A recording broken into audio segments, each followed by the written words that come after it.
This is Jocko podcast number 157 with Echo Charles and me, Jocko Willink. Good evening, Echo. Good evening. I was in a SEAL platoon, serving as the assistant platoon commander in the late 90s. You know what that means? Yes. No war going on. That's what it means. So we were training. We were training hard, and this platoon that I was in at the time, we were going through urban training, urban combat training. And we were pretty far along in the training, and we were starting to get our simunition, which is like fake bullets, our simunition and paintball wars on. Force training. And we were doing like multi-day operations. So almost like a scenario, like you've got a full scenario going on. Like there's bad guys in the city. Yeah. You know, it's the concrete city, the fake city with concrete buildings that are pretty much just the shells of buildings. Right. And we're going against OP4 SEALs. We call them OP4. That stands for opposing force. So the opposing force, there are other SEALs who are role players pretending to be bad guys. They know our tactics. They know our techniques. They know our procedures. And on this particular day, they had captured one of our SEALs from our platoon. The bad guys, the role players. Was that part of the scenario or just... They made it part of the scenario. Got it. So whatever they did, they caused confusion, they caused mayhem, they end up with one of our guys. Got it. Okay, just on their own, though. That wasn't part of the overall training. Well, it is, you know, when I was running training, we always did that too. So it's just a long-standing kind of, hey, if you can capture one of the SEAls. Gotcha. Yeah. Okay, you know, it's like never leave a man behind. Right. Let's get him to leave a man behind. Right, Let's we'll see about that one. So at this point, like I said, they had captured, and I don't remember exactly, but they'd captured one of our guys, and they had him in a building, and it was a pretty big building, like a pretty big but rectangular type building, 5 stories maybe it was 4 stories, but anyways, they didn't have him in the top floor, but they had him in like the floor below the top floor. So he's either on the 3rd floor or the 4th floor, I forget, but they have the guy in there. And remember, there's no power in the city. And the city is out in the middle of nowhere. It's a fake city. So you can hear everything, right? You can pretty much hear what's going on. So they have our guy, and they're like torturing him, mock torturing him. And of course, they're up there telling him, like, scream, scream louder. And he's yelling. And yet you know that they're feeding him what to yell to try and get us all riled up. He's screaming, they're going to kill me. They're gonna violate me. He's screaming. So they're having a good time with it. And so our standard operating procedure was like, oh, you know what? Okay, so there's a building needs to be cleared. We go and we clear the whole building. We start on the ground floor. We clear every room. Then we go up to the next floor. We clear every room. We go up to the next floor. And that means that there's not going to be any bad guys that get into your train. There's not going to be any bad guys in between your force, which can cause a blue on blue. So when you're going to clear every room, that means you're going to move down these hallways, and you're going to go from the bottom to the top. And that's kind of the plan, right? Sort of normal. And like I said, we knew where they were, so we immediately went, okay, we got to come up with a plan. We got to save our guy. Yeah. We're all fired up. Yeah. And as we were doing this, you know, the standard plan come up, like, okay, we'll go in this east door, and we'll clear the first floor, and the second floor, we'll get to them, you know? And as I'm sitting there kind of listening to this, I just said, hey, no, let's do this instead. Let's just sneak up to the building, because you can get to the building behind other buildings. You could find a little sneaky way to get there. I'm like, let's sneak up in the dead space. Dead space is areas where the enemy can't see you, or where you can't see the enemy. It's just areas where there's no line of sight. I said, let's go. And there was external stairs, like a fire escape on the outside of one. I said, let's go straight to the floor he's on. We won't clear any of the other floors. We won't clear any of the rooms. We'll just go right in the hall. We'll go directly to where he's at. And that was the plan. So we did it. And yeah. And the thing was, that was a kind of a new idea, right? Like, hey, let's do this. Dude, believe me, I'm not saying I'm the first guy that ever thought of this. I'm not. I'm just saying our mindset at that moment was, hey, this is what we're being trained to do. We'll do what we're trained to do. So for anyone that's listening, for any of my team guy brothers that are like, you didn't think, I'm not saying I thought of it. I'm saying at that moment in time, we were focused on doing it one way. And I said, oh, let's do something a little bit different. And then once I said it, everyone's like, yeah. Because there was like everyone knew that was the right answer, right? But you just had to have that different look at it for a moment. And so we did it. We went to the external stairwell and we went up really quiet. That's the other thing. We were like, we're not going to say, because you're in a room, you call it clear and you say next room and all this other stuff. We weren't going to say anything. We were just going to stay quiet. So we went all the way up the stairs really quietly. We walk in and we could hear him yelling out the window like, "Come, you better get him quick," and all this stuff. And then we go into the room silently and shoot all the Op 4 in the back. We killed them all and we saved our hostage. And there was one SEAL cadre who we gave and I'm not going to give his actual nickname, but his nickname was along the lines of Simmy Jimmy, because simunition was simunition what we used, and Simmy Jimmy was really good at being a bad guy. And so, and he would laugh at us. You know, we'd be moving through a building and you could hear him like, if he shot you in the neck, and he'd be aiming for your neck or your nuts, like he was going to get something. He was having a good time with it. And that's what you want. You know, you want your guys to go hard. So Simmy Jimmy, we got this moment with Simmy Jimmy, shot him in the back. And they were, you know, they were stoked. You know, you could see, even though they want to win and they want to beat us, but they're still stoked. He wasn't cackling. He was, you know, he was stoked on it. And so they died. We saved our guy. So my point in this is that sometimes you have to do things that the enemy's not going to expect, that people aren't going to expect, that your competitor's not going to expect. The hard part about doing that, it isn't actually doing the thing that they don't expect, right? It's because, like I said, this is not what I said to do. Wasn't this, you know, miraculous eureka moment of tactical genius? It wasn't that. This was anyone that would have taken a step back would have said, like, that's a good call, let's do that instead. But we were all wrapped up in that situation. And so you want to learn how to do that. You want to learn how to, and again, it's about detaching, but a couple things that'll help you with that. One is, don't be the person that's planning everything. Right? Don't be the person. And it's hard, especially when we talk about extreme ownership. Like, and everyone wants to be a leader and they want to step up. Try not to be the guy that comes up with every plan. Literally try not to be that guy. Now, are there times when you're a lower member where you want to like step up and come up with a plan? Yeah, I'm talking about when you're in an actual leadership position. When you're a junior and you're trying to learn and you're trying to bring forth ideas. Yeah, man, come up with some plans, you know, shoot that idea up, because you're throwing out good ideas that are going to get bounced off the boss. But when you're the guy that's in charge, try not to be the guy that plans everything. Try not to be the guy that makes every single call. Let the subordinates plan, or let the superiors plan. Let other people come up with plans. Now, are there situations where like you got to make calls? Of course there are. There's a dichotomy, right? But in that particular situation, I didn't feel the need that I had to be the guy that came up with the plan. Like, let other people do that. And you know, if someone else had come up with that standard plan, and I hadn't like detached, I would have been like, okay, cool, that's what we're doing. We're going forward. You know, but you have to allow other people to come up with plans. The other thing is, recognize that the way that you know of doing something might not fit. You might not know everything. It's a good thing to always think to yourself, you might not know everything, right? That's a good idea to have in your mind. Or is that what I know might not work? That's something else. What I know might not work.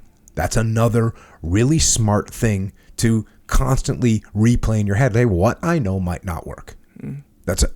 Then, you know, so that means you got to have an open mind. And then you got to remember, of course, that rules,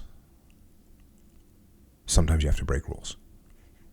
You have to be very judicious when you decide you're going to break rules, and there's some principles that you cannot violate without massive reason, without a massively heavy reason and a way to mitigate the risks of breaking whatever those fundamental rules are, like cover and move. Like cover and move, you should never violate cover and move, ever.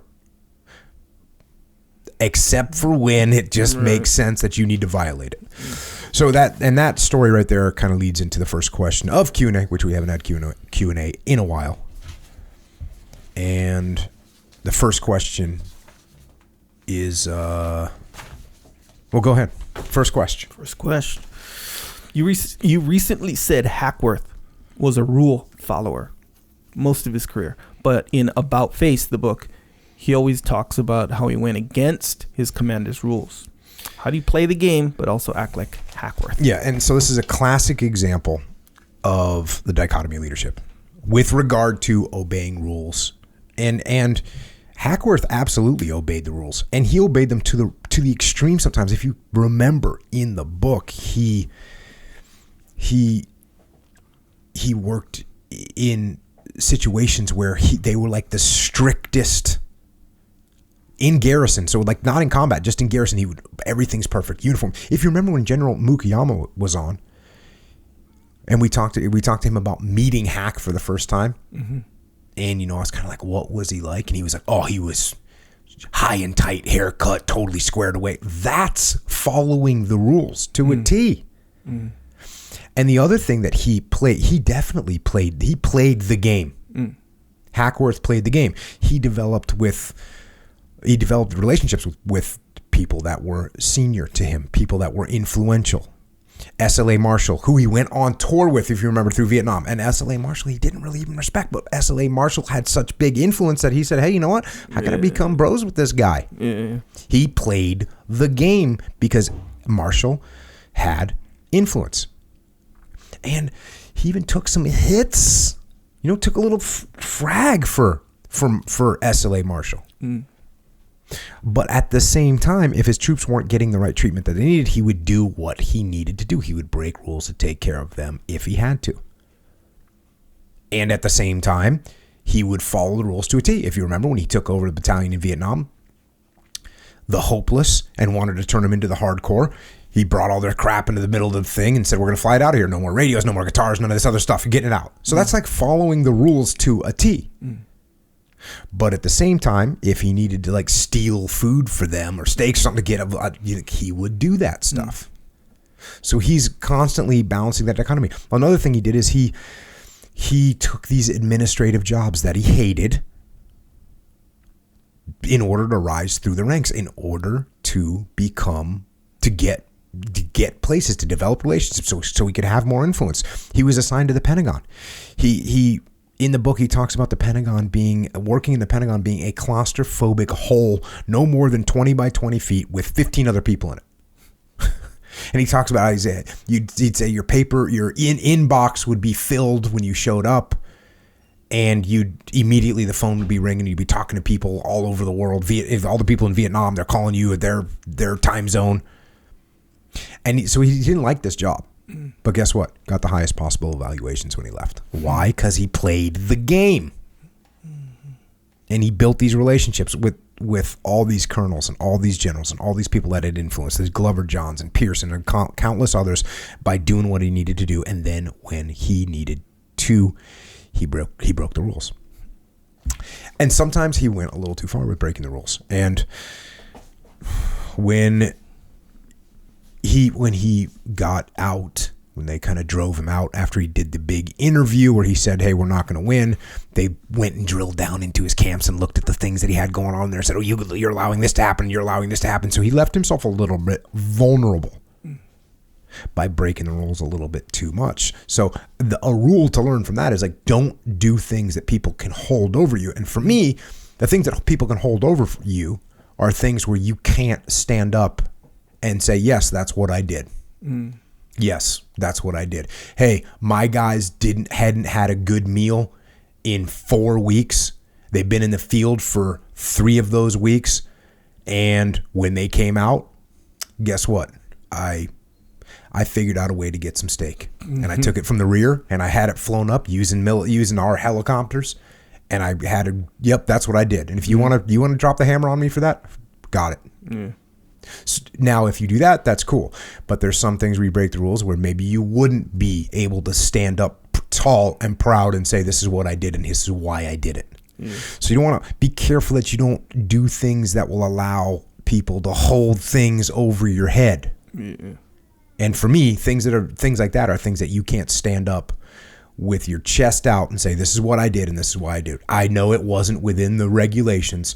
This is what I did. This is why I do it. And if I get fired because of that, understood. Check.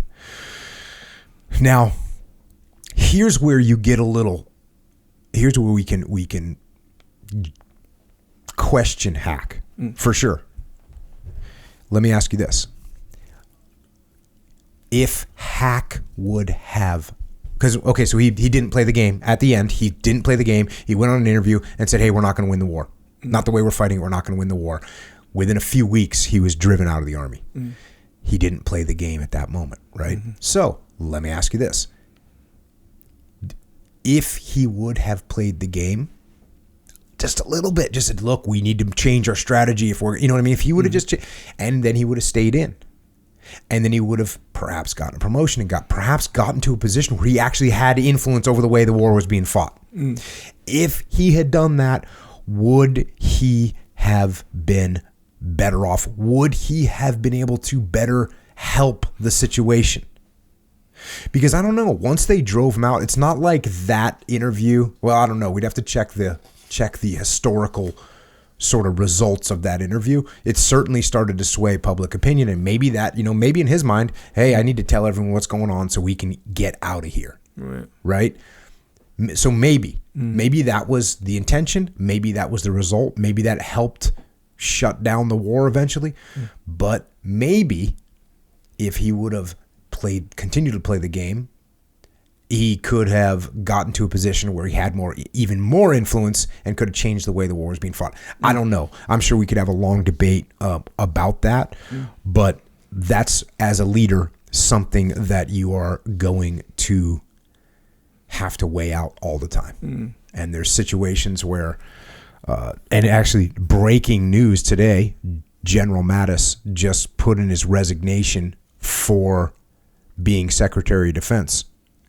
So we're going to have to talk about that when I get a little more information on it. Is that him saying, look, it's going to be better for me to make this statement by leaving? Or would he have been better off staying there where he can at least still have a massive amount of influence because he's the Secretary of Defense? We'll have to drill down on that one. That's a good question. Both those are good questions. And the bottom line is, if you haven't read About Face, read it and learn from a guy named Colonel David Hackworth. Next question. So the answer to that question was sort of another question. Kind of a question you got to ask yourself. Yes. And that's a question, and I've talked about this, where if I tell you, Echo, hey, Echo, I want you to do this mission. I want you to do it this way. Take your platoon and go do it. And you disagree with what I'm telling you. And you just say, hey, boss, I don't want to do it that way. And I said, hey, you shut up and do what I told you to do. And you go, you know what?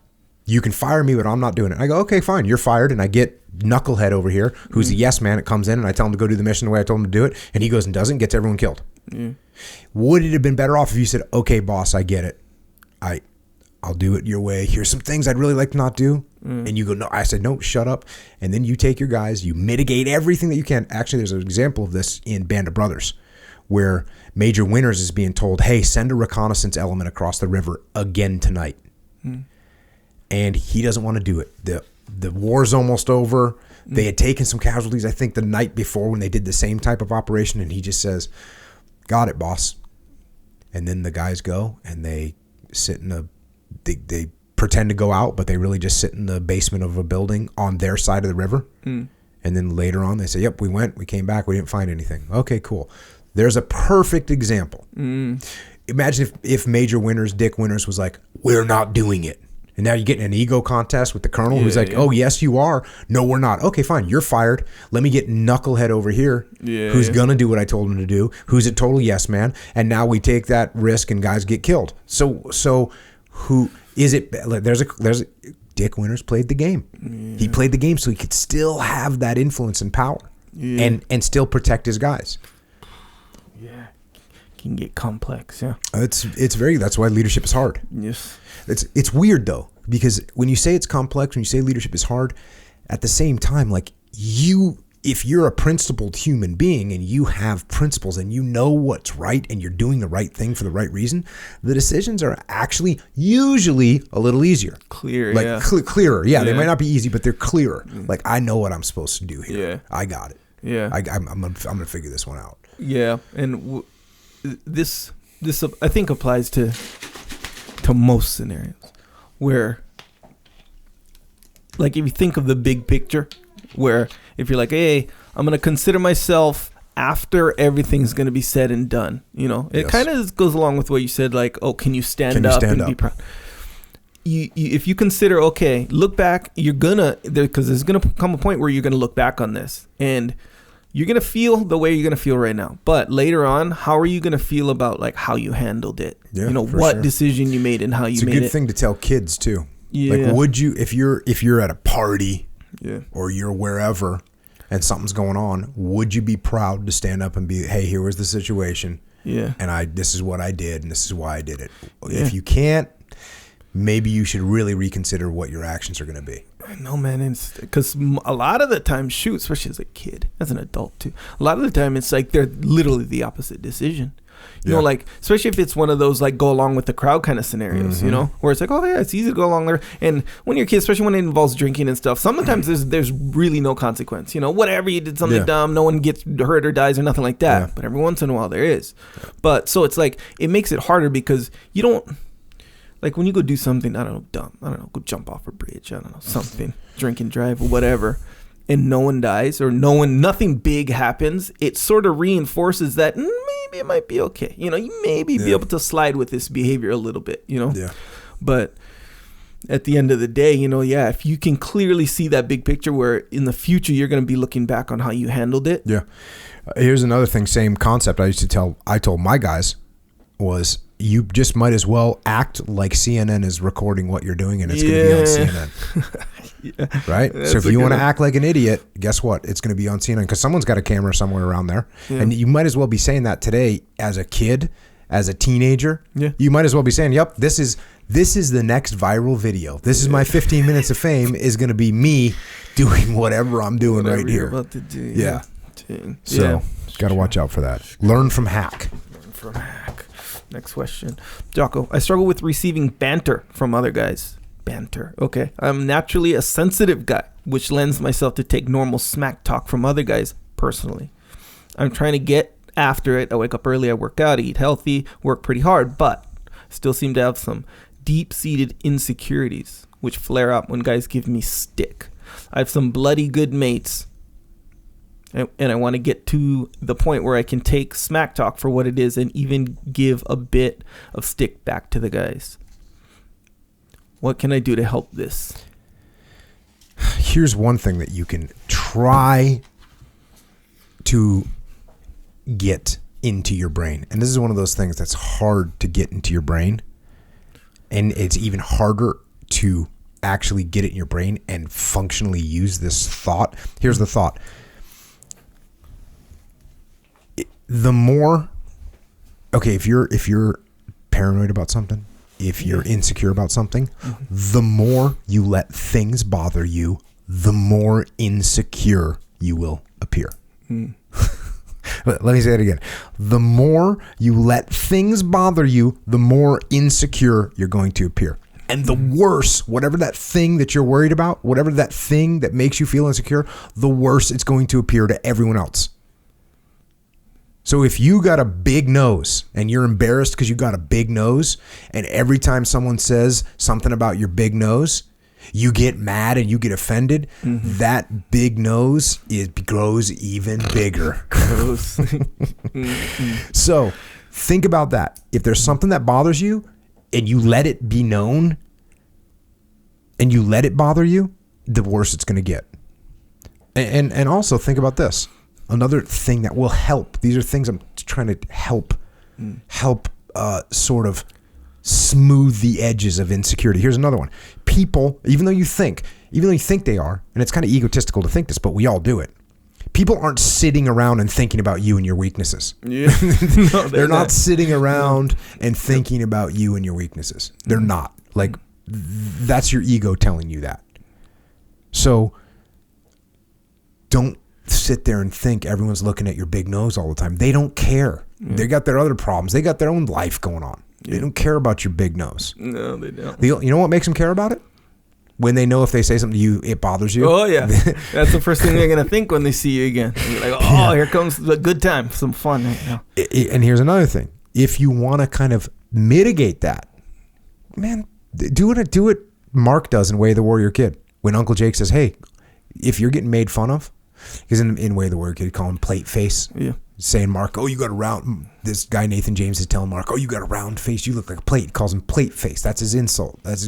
Insults him all the time, and it bothers him because he's looking in the mirror, going, "Wait, do I look like a plate?" Yeah. Lets it bother him, and Uncle Jake says, "Hey, go make fun of yourself." And he finally gets a chance. He does they're in a class, and they have to do a self portrait, and he draws himself as a plate face, and when the kid that's been making fun of it sees it, he laughs, and then. Guess what? Doesn't make fun of him anymore about it because he realizes it doesn't bother him. And they kind of bond a little bit. Which is actually what he's going for in this question. That is, yeah. So you got to, and that's why I said it's hard to do this because when you're insecure about your big nose or you're insecure about your big ears or whatever, and you let people know that, or you just think it's in your brain. You think if you say something, it's going to get even worse. It won't get worse. Yeah, it might get worse for an uptick for a second, right? It might. You make fun of yourself, people are like, oh yeah, that's right, I didn't notice that. You do it. But then it'll kind of, no one really cares. And that's why in the teams, you never let anyone know that something bothers you. Yeah. Or if they know it bothers you, you're going to hear about it forever. That's just going to be how. That's just the way it's going to be. And what that means, the polar opposite of that, or the flip side of that is, it's not fun to harass someone about something that doesn't bother them. It's not even fun. Yeah. Right? Yeah. It's not fun. No. Why would you harass someone when they don't get it? When you don't even get a rise out of them? Yeah. It's not fun. You just leave that thing. You look for something else. Yeah. So poke a little fun at yourself. These guys are going to back off because they're bored if you show no reaction. And like you said, that kind of self-deprecating humor will form a little bond. Yeah. You can give a little stick back to the guys. If you start giving stick to guys, be ready to take it back, though. Yeah. They're going to escalate.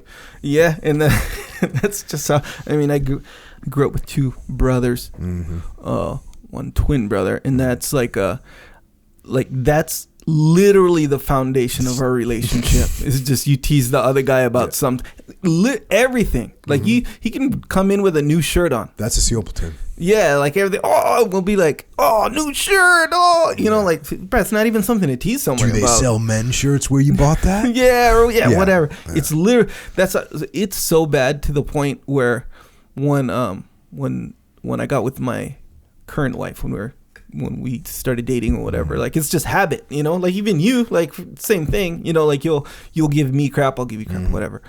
But it's so common that I do it to her. Oh yeah. And at first she's like, oh, what, why are you teasing me so much? Like because I knew her even before we were together. I knew her for years actually. And he's like, kind of annoying, he's like teases or whatever.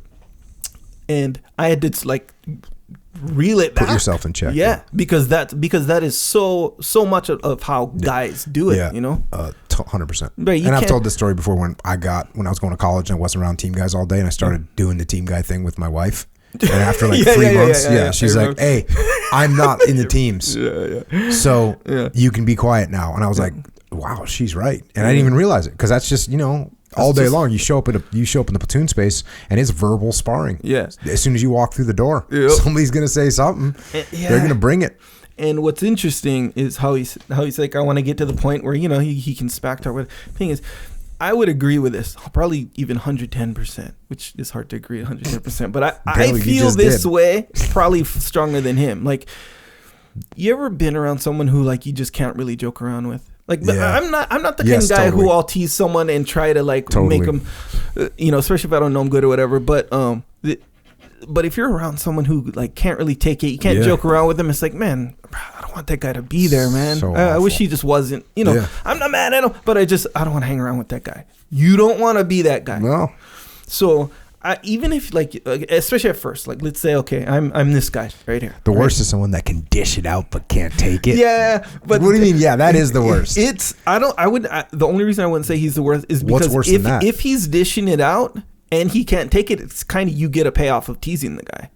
I'm saying, if let's say he doesn't dish it out, let's say he's just a guy you just can't joke around with. It's like, man, you're making me uncomfortable, kind of thing, But if this guy, that's a good point. If it's although it is annoying when people can't take it, and you make a joke and they get all fired up and then they're like actually mad, right? Yeah.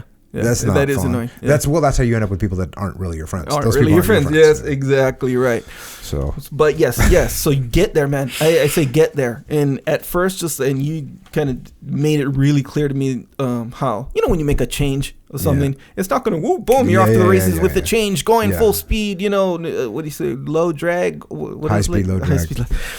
It's not going to be like that right at first, especially with this kind of stuff. If you already know you're insecure, which is a big step ahead, by the way. Some people, they're like, I'm not insecure. And meanwhile, they're he's insecure. admitting it. They know it, but they just don't admit it. Yeah. So this guy, he knows. But you're going to feel it, man. When they call you big, whatever they're calling you, whatever, you're going to sort of feel it on the inside still. But just don't behave, in a way. Just be like, oh, I don't know. I don't know what to do. There's plenty of things to do. But yeah, man, you do want to get there. 100%. Yeah. Check. Next question. Jocko. Oh, number 3. Sorry. How do you deal with ultimatums from customers, bosses, etc., that are unrealistic due to the nature of the situation and the ultimatum?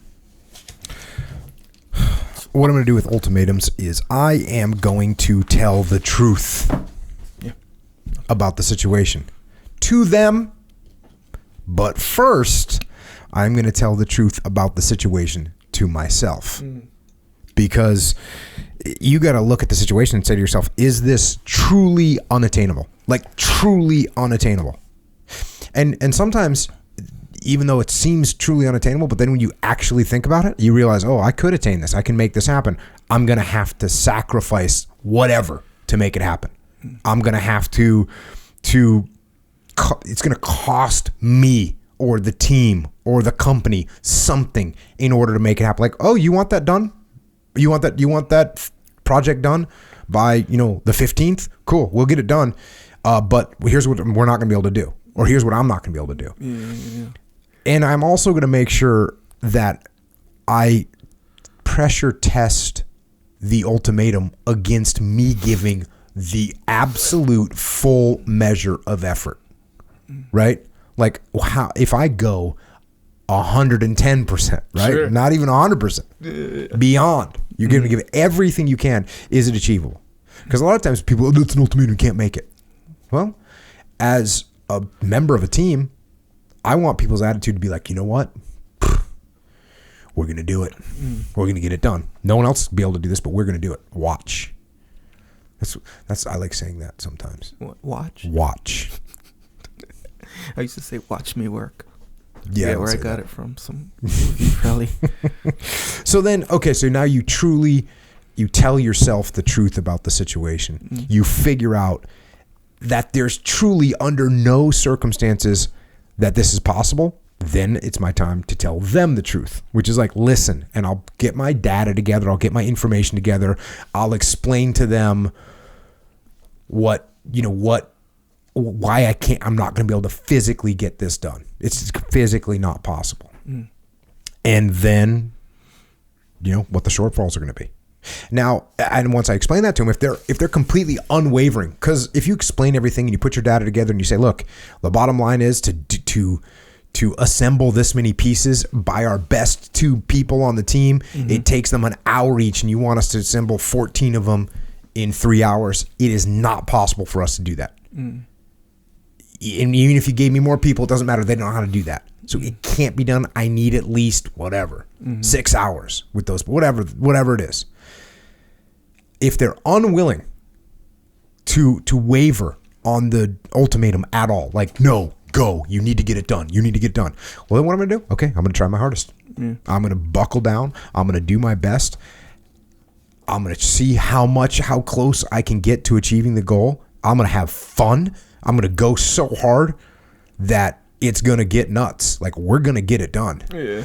And then if we fall short, which we will, because I figured out there's no physical, humanly possible way to make this happen, then what I'm going to do is I will go to them and I'll explain the things that I am going to do differently next time in order to meet their goals, right? I'm going to say, listen, you know what? I should have asked you earlier if this was a possible thing, and I should have had backup plan. So here's what I'm putting into place now to make sure this doesn't happen again. Mm-hmm. Or, hey, I am going to need more manpower so that if we run into this again, I've got the people. It's my fault for not staffing us up correctly. Or I need to pay more attention to what's happening in the future so that I can have better awareness of when this type of situation will unfold so I can have my team prepared for it. Mm. Or these complexities that happened, I didn't explain them to you well enough. Mm. And so if I do a better job of making you understand the difficulties of making this happen, hopefully you'll realize that more time is needed. Mm-hmm. So I'm not going to go in there and throw up my arms and say, see, I told you so. Yeah. You were stupid. Mm-hmm. I was right. Because then that's just sabotage too. Now they don't believe you anyways. Yeah. Now when you say, well, we couldn't get it done. See, like I told you we need more time. Mm-hmm. And they're like, yeah, of course you went into it thinking you were going to fail. And guess what? A self-fulfilling prophecy. Good job. Yeah. Good job. You proved yourself to be right, loser. Demoted. And that's what I do.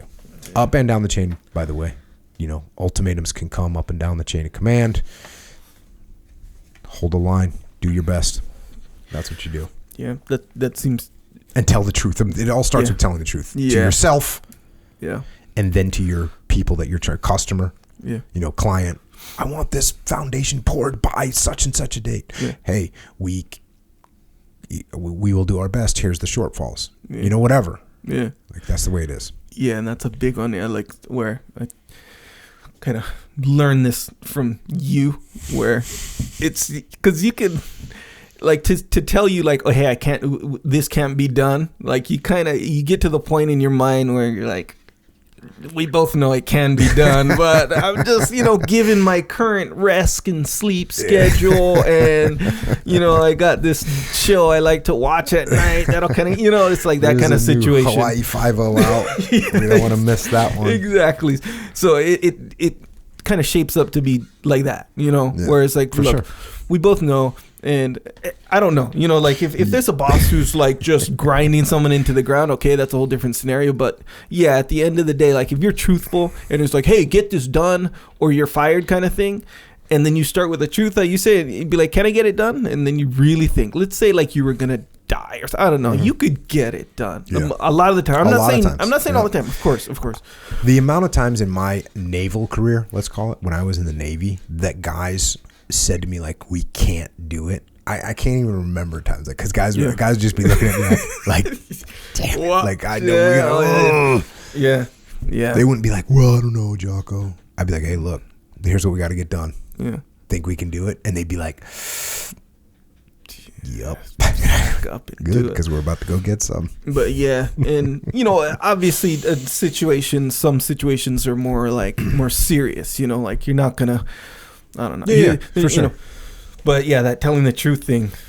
Tell the truth. Yeah, I do speak from a position of luxury where I have the truth reflected at me pretty accurately on a pretty regular basis. So I'm not saying it's that easy to tell the truth, but if you just try hard, try genuine. You got to be genuine, right? Genuinely be like, yes, this is true about myself. Do it. Check. Next question. Question from the next podcast. Is your wife disciplined? How do you navigate a potential mismatch between you two? What about when family non-discipline costs you unexpected time and energy taken from your goals? Family non-discipline. Yeah. What? Like my family's not being disciplined? Yeah. Not on board or whatever? Yeah, they're not on board with the program. My wife she runs a tight ship and is disciplined in a little bit of a different way than me. Mm-hmm. Then she's not the same as me. And if that were to cause some kind of a conflict between us, well, then that's my fault for not communicating with her and allowing her to understand my perspective and understanding her perspective. So, for instance, what's the situation, right? Oh, my wife wants me, she wants to spend time with me in the morning, whatever, right? What do? Wake up early and work out. Before she's awake, you're working out. Earlier, okay? Yeah. It's not her fault. It's not her fault. It's my fault. Well, what about when, I really want to eat dinner with you at night? Okay, cool. I'll eat dinner with you, and I'll stay up later at night so that I can get my work done.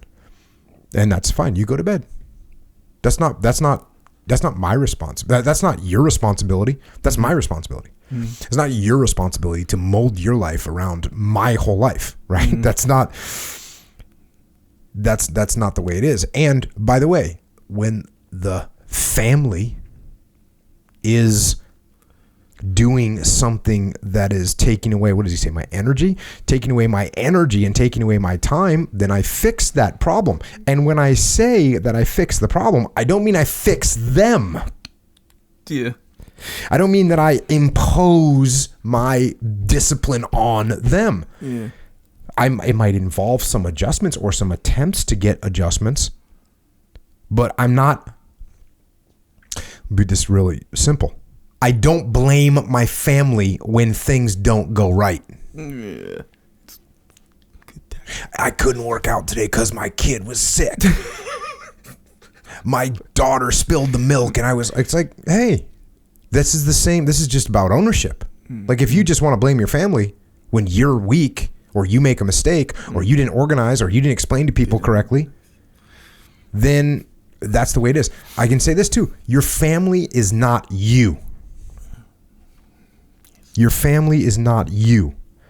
They aren't on your program. That's not their deal. Hey, if they're on it, great. That's cool. My family's not all on my program. That's not the way it works. You impose? Oh, that's fun. Where's that get you? You want to impose your program on everyone in your family. What are they going to do? It's the same thing that happens with any team. If you start imposing your strict discipline on them, cool, you can get them to do what you want them to do at that moment. Guess what they do as soon as they get the opportunity to rebel against you? They rebel. You get a mutiny. You get a kid that's rebellious beyond the norm. That's doing things that's actually gonna really reject you. So you don't blame your family. Fix the problem. You know who you have control over? You. You don't have control. You don't have control over your 9-year-old kid. You might think you do, but you don't. You don't have control over your wife to just make her, get in the game. Yeah. Oh, you want to stay on the program. You want to cook whatever, 14 chicken breasts on a Sunday night, so you got 2 a day during the week. Honey, make it happen. No, honey, don't make that happen. If you are a good leader and you explain what your goals are and you get her on board with the program, then yeah, guess what she's doing on Sunday night? Helping you cook some chicken breasts for the week. Yeah. But this is just like anything else, man. This is just like any other leadership situation. You want to blame the team when something's going wrong? That's not going to get you a solution. Yeah. You need to take ownership of the problem. You need to get the problem solved. And when I say get the problem solved, this doesn't mean impose your will on the team. That means you need to lead the team. Yeah. And there's a big difference. Yeah. So get some. Yeah. Yeah, I can relate. And by the way, the better, just like anything else, just like Hackworth, the better relationship that you build with your wife and with your kids, guess what? The more flexibility you have. Oh, yeah.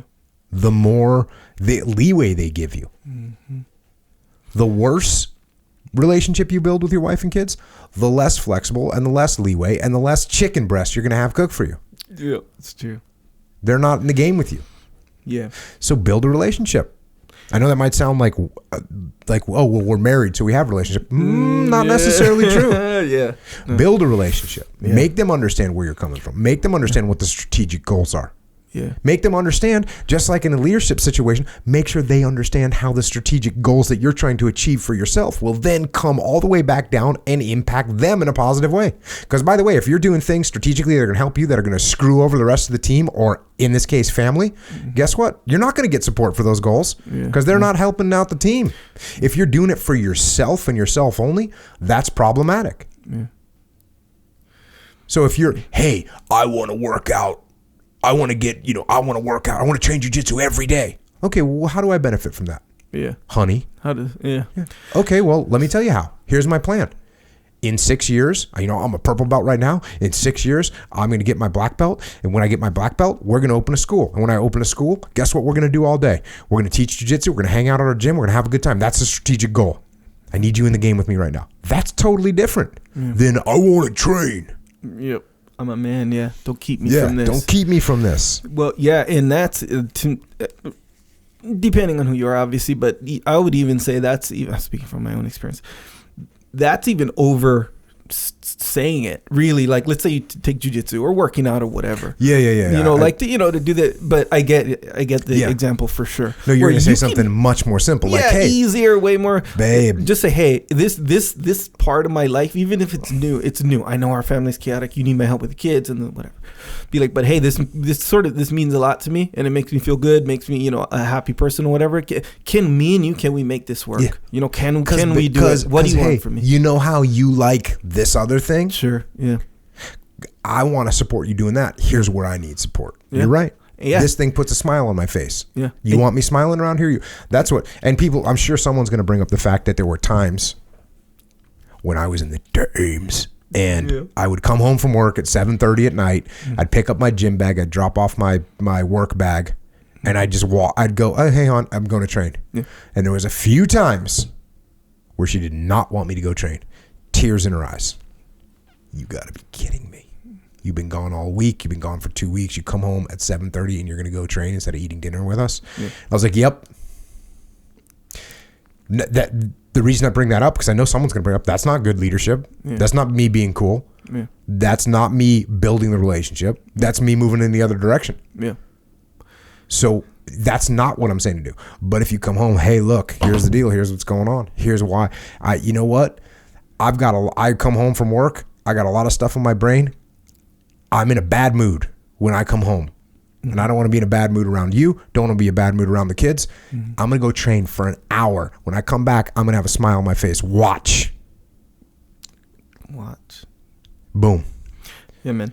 And that's actually, my wife eventually told me, like, oh, when you don't train, you're not nice to be around. Not that I was intentionally going, oh, you get to train. No, but you just have the... You don't have that release. Yeah, it's that is a real thing for sure. I mean, it's manageable. Everyone's different, I think, obviously. But you could even say something even more, because that's a hard one to sell sometimes to some people, to be like, hey, I'll be happier, Yeah. Then they'll be like, well, or except for that, I'll be happier means we'll be happier. Yeah.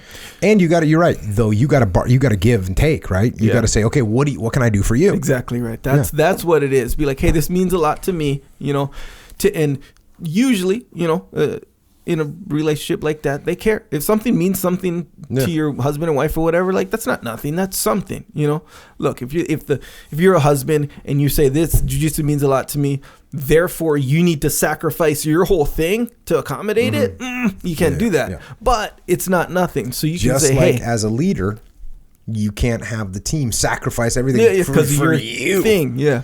Exactly. Hey, if we do a good job on this mission, I'm going to get promoted. I know, or hey, if we do a good job with this product, I'm going to make more money. Yeah, it's more for our bottom line. It's more from my bottom line. It's more profitability for our shareholders. No one cares. The front line doesn't care about profitability for the shareholders unless they understand how it relates back to them. Yeah. The family doesn't care about you training jiu-jitsu unless they realize how it's going to come back to you. So what you do is you tell her, like, hey, just...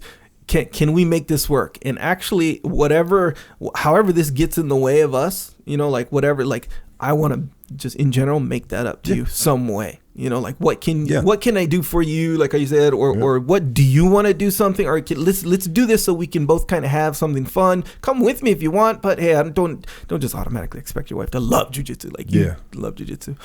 Unfortunately, it goes for everyone. Even though most it's possible. It's very possible. It's possible. Yeah. But I'm saying, if like how you're saying, like you gotta accommodate it. Especially if you're doing like a workout, let's say, and it's your thing, right? Like I like to work out, and that's my thing. Whatever. Jiu-jitsu, I think, is a different one because working out is like you can kind of do that whenever. Yeah. True.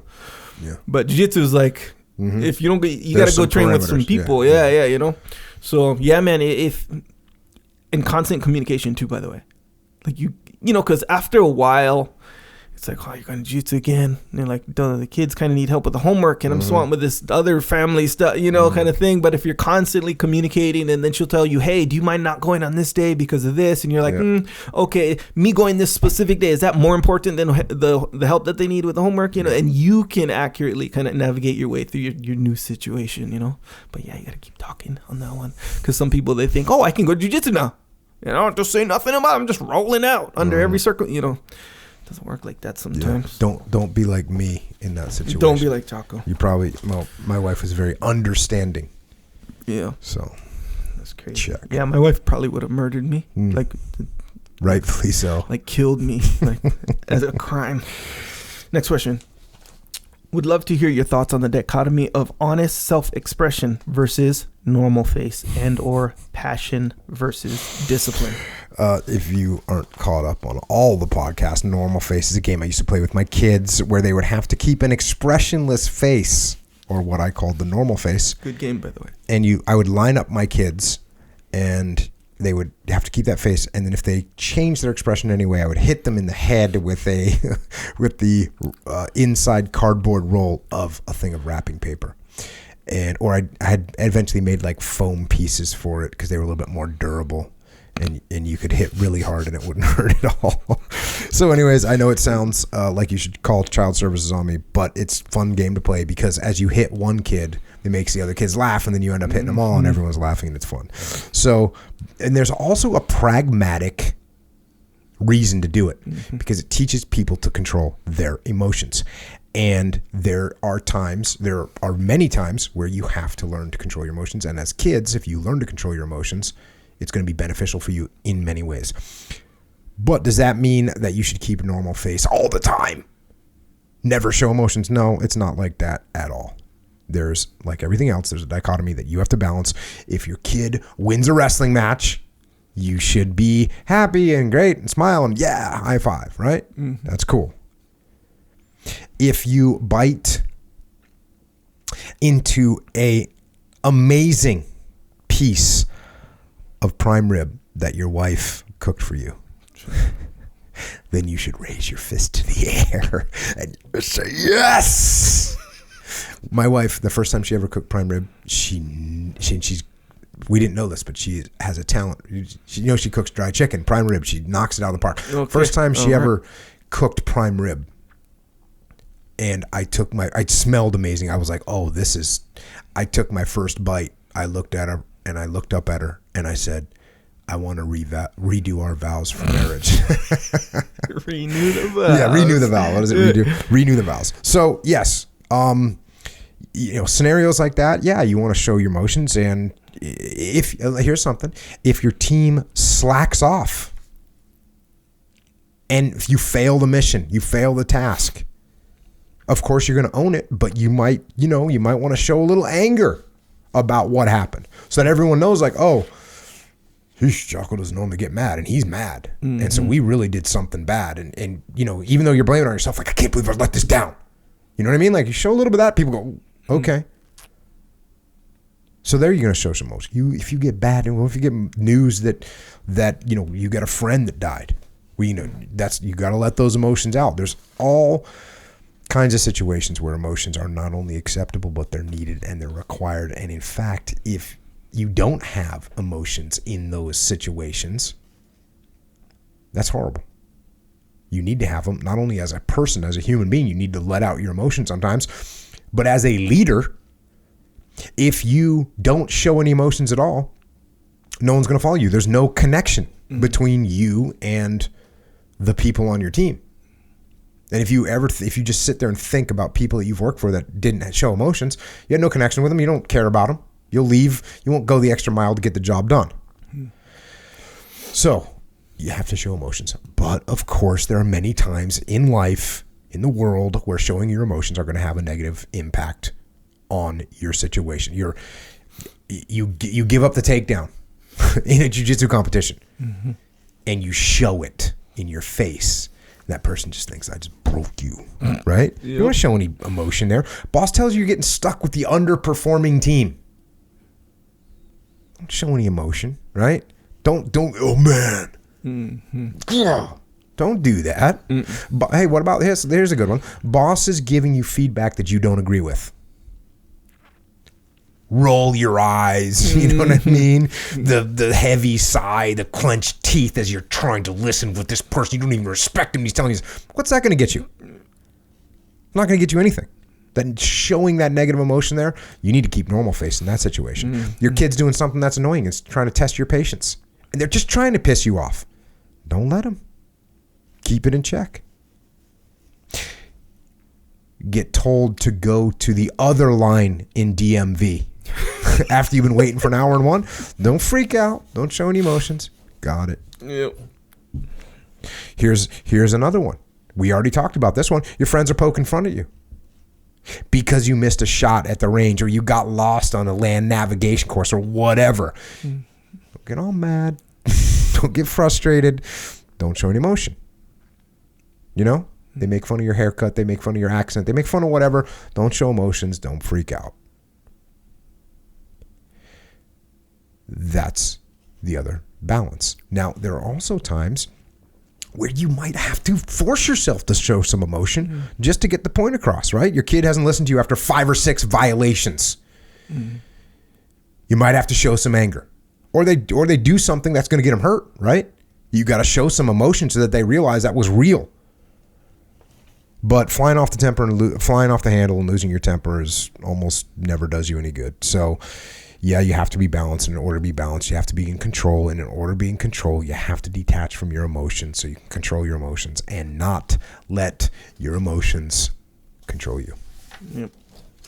I think we already talked about this one part before where, like, you know how, like with your kids or whatever, and you fly off the handle, not fly off the handle, but you show emotion, you raise your voice and yell at them because this one is important. This lesson that I'm teaching, you obviously didn't get it before, whatever.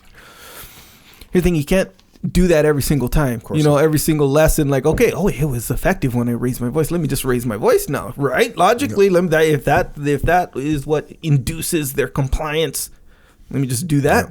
But it doesn't work that way because after a while, they're like, oh, bro, it's all just dumb noise. No. So, yeah, you got to be like Don't normal cry face. wolf. Yeah. Or, yeah, just be like normal face, everything, you know? And then, like, the one time you use it, it's like what do you call there's this video game I used to play. It's like you could just press the button and you blow up everybody. Anyway, long story. But, yeah, don't use it all the time is what I'm saying. Just use it, like, sparingly. You see what I'm saying? Yeah, judiciously. Yeah. Cool. That's a good time. I do know what you're saying. Next question. I'm in college, and I'm working towards going to OCS after I graduate. I work a food service job. I was trying to teach a 17-year-old at work why she shouldn't half-ass cleaning a fryer. I said because of unmitigated daily discipline in all things. That includes cleaning the fryer. And I did. She still didn't quite get it. I didn't say to her that I make the fryer spotless because if I can't manage to clean the fryer, how can I expect myself to lead people in the military? Ipso facto, war. Because I didn't think that was appropriate to say to that 17-year-old girl. I try to lead by example, but I'm not sure that is enough. How can I best explain or show my younger coworkers why they should have unmitigated daily discipline in all things when the stakes are only a fryer and not lives? Okay. Let's see. This is we're kind of in the same vein on some stuff tonight, which is good, right? It's good. First of all, because unmitigated daily discipline in all things should be first and foremost applied to you, not everyone else around you. To you. Let's start with yourself. Imposing discipline on other people is not leadership. It's just an authoritarian person barking orders. So, to answer your question, well, first of all, if you haven't read the book, The Dichotomy of Leadership. You might want to check that one out. There's a couple chapters you could focus on. One of them is called Resolute but Not Overbearing. One of them is called Disciplined but Not Rigid. One of them is called Hold People Accountable but Don't Hold Their Hands. And this is pretty much why we had to write The Dichotomy of Leadership. Because you're out there, good on you, trying to take extreme ownership And that's great, but you're not paying attention to the dichotomy of leadership. So let me break it down for you a little bit more clearly, and then you can go read the book as well, which will help you. You say that the stakes are only a clean fryer and not lives. And you're right. Lives are not at stake, and neither really is the functionality of the fryer itself, because it doesn't have to be completely spotless. And in fact, if you're trying to keep it completely spotless, it might actually waste time that she could be doing something that's more important, like prepping the potatoes or washing her hands to keep the food sanitary. So you need to think about that, how truly important. Like when you say, when I say, because I say this all the time, and I apologize for throwing you a little bit too far in one direction. Unmitigated daily discipline in all things. There's no departure from that. Right? That's what it is. There's no departure for that. But here's the deal. If you were in the military and you got spun up about little things that don't really matter, you are wasting your leadership capital. And when something actually important, it's what you were just talking about, Echo. When something actually important comes up, your troops aren't even going to listen to you because they don't know they don't know what's important and what's not, because you say that everything is important. Like, hey, why do I need to stay on watch? Why do I need to stay awake during watch? That's not any more important to you than whether I have a stain on my shirt, because you're freaking out about everything. Mm-hmm. So how do I know what's what? Mm-hmm. Now, here's the deal. You can go too far in the other direction, and you can let people do whatever they want, and they can completely lack discipline, and the little things do matter. The little things do matter, but you got to remember they only matter a little. And if you waste your time and you waste your leadership and you waste your energy on things that don't matter or things that matter very little, then you won't be able to lead your team when it really counts. What happens is it's a slippery slope. It's a slippery slope. Mm-hmm. And if you let some things slide, then you let something else slide, then you let something else slide, eventually you've got no discipline. Mm-hmm. So you have to be careful of that. But at the same time, it's the other direction. What you end up in the other direction, if you impose unmitigated daily discipline in all things, you're going to end up like, here's a movie reference, Echo Charles, Animal House. Sure. Have you seen it?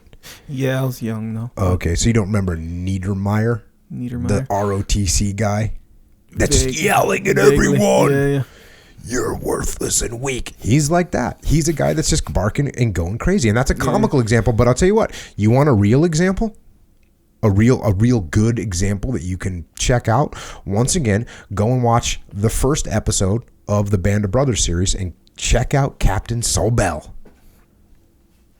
the company commander of Easy Company. He is hardcore, and he imposes absolute unmitigated discipline in all things on his whole company.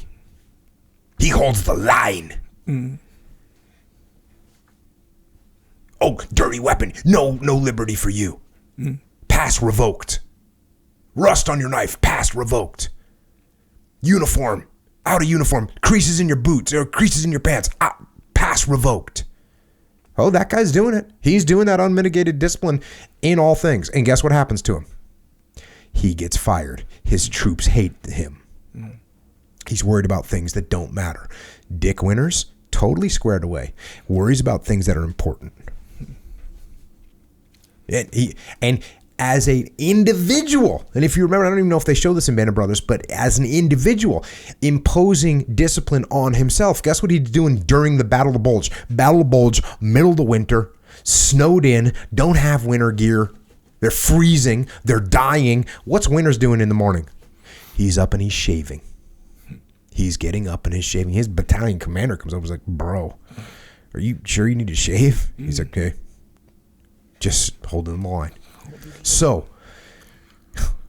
that's why we wrote The Dichotomy of Leadership. This stuff is a balance, and you have to learn to balance. You don't want to end up going and ending up like Captain Sobel. And I hope everybody has that tendency to want to control things, and they want to use discipline, and they want to use unmitigated daily discipline in all things. You want to use that as your slogan to beat people down. go watch the first episode of Band of Brothers and get your act together. Yeah. Yeah, the fry, that reminded me of when you were talking about your gym floor. You know, Yeah. you know, you don't. I mean, sure, you don't want a bag and your dirty clothes and socks and shoes all over the floor while you work out, but it is for a reason. Yeah. Same way, the whole reason you got to clean the fryers or the fryer for a reason. You know, so whatever the reason is, I'm not as familiar with fryers, but I'm That's because sure you didn't work at Wendy's like I did. so, I can tell you that the external cleanliness of the fryer is not a big deal. Do you want, like you said, do you want it to be caked with grease where it's a fire hazard? No. Yeah. But guess what? It's a functional item that you're using all day. Right. There's going to be some spots on it. And if I'm freaking out about that, guess what? I got somebody that's not washing their hands. Or even worse, I got someone that's intentionally sabotaging the food so we get bad reviews. Now we're going out of business. Yeah. Or whatever. Yeah. So it's essentially like, hey man, identify the optimal use of the fryer. And let's target that as like the right way to clean it kind of thing, you know? And that's sort of it. Like you don't have to sweep your gym floor and mop it and make sure you can see your face in the... I'm getting more chalk on that thing in 23 hours. Yeah. 22 hours. Right. It makes no difference. Yeah. To why I have a gym floor. Yeah. I have the gym floor so I can drop weights and walk. That's it kind of thing. Not so, I can... I don't know, be super disciplined and wasting my time mopping it and, all this stuff because I'm unmitigated daily discipline in all things, You have a functionality you have to uphold. Imagine how many hours of my life I would have thrown away if I was mopping, cleaning, sweeping, and vacuuming my gym floor every day when I got... It would take as long as my workout, or it would take probably 20 minutes, I guess. Yeah. So there's what, almost 2 hours a week, a little over 2 hours a week, gone. You think I got 2 hours a week? Think about what 2 hours. 2 hours is like a massive amount of time. Yeah, that's a good 2 hours is a huge amount of time. Unless give that away. You own a commercial gym, then you want to mop that floor because it adds to the functionality of the gym. Getting members, the floor is gonna be clean. Yep. But guess what? Here, go to the extreme. Hey, we just cleaned that floor. Don't walk on it. Hey, that part of the gym is shut down for, because we just mopped it. It's like, no. Yeah. You just mopped it. We're going to use it. Yeah.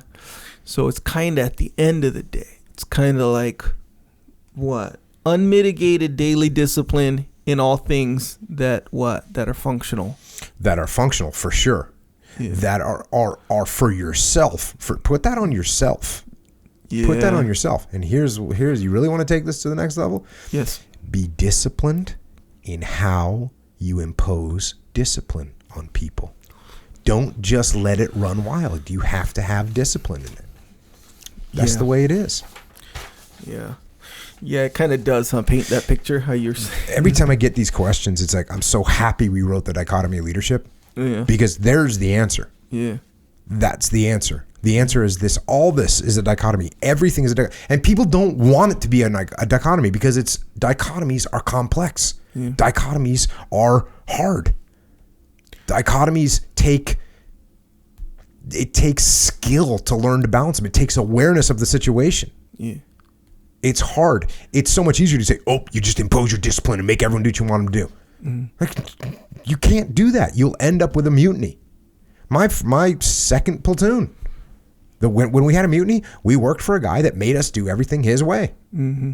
My way or the highway. Guess what? Didn't work. Mutiny. It was a highway, but not for us, for him. For him. Dang. Yeah. And not a bad guy. Yeah. Wasn't a bad guy. We didn't have bad intentions. Mm-hmm. But that's where this guy is heading. He's heading to OCS. And if he keeps with that attitude, he's going to end up in those situations. It's beautiful. I'm so glad he asked this question. Mm-hmm. Because I'm glad he asked this question because it's not his fault. He's listening to what I said, and I didn't communicate it well enough. So now he asked a great question, and now he can take a much, much better approach, a much more balanced approach in his leadership. Yeah. Like flying a kite, kind of. You ever flew a kite? I have flown a kite, but this has nothing to do with flying a kite. No, it does. No, I should have said that because I'm going to bring it back on me, aren't you? Yeah, I know. No, but the fundamental principle, right? It depends on what kind of kite. I get it. But the kind with the two handles, the two strings, you got to, see what I'm saying? You got to kind of pull one and let one go a little bit. And then it depends on the wind, depends on how strong the wind is. And you got to pull. Cool. let slack out. Bro, I'm telling you, try fly a kite. Nah, I just flew one maybe 5, 6, 7 weeks ago. It's good. Windy day too, by the way. Next question. As a leader, do you ever confide in anyone or seek counsel from anyone? Or do you just wrestle with issues within yourself and try to figure things out on your own? Another really good question. And I do both. Of course, I try and figure out things on my own. But here's the little secret. Is it a secret? It's not really a secret because I'm about to tell everyone. Sure. But it's something that I wouldn't really talk about because it's just something I would instinctively do. When I'm figuring things out on my own, at the same time, I seek counsel. I think that's how they said it. Seek counsel from the trusted teammates that I have, or peers or superiors or subordinates that I trust.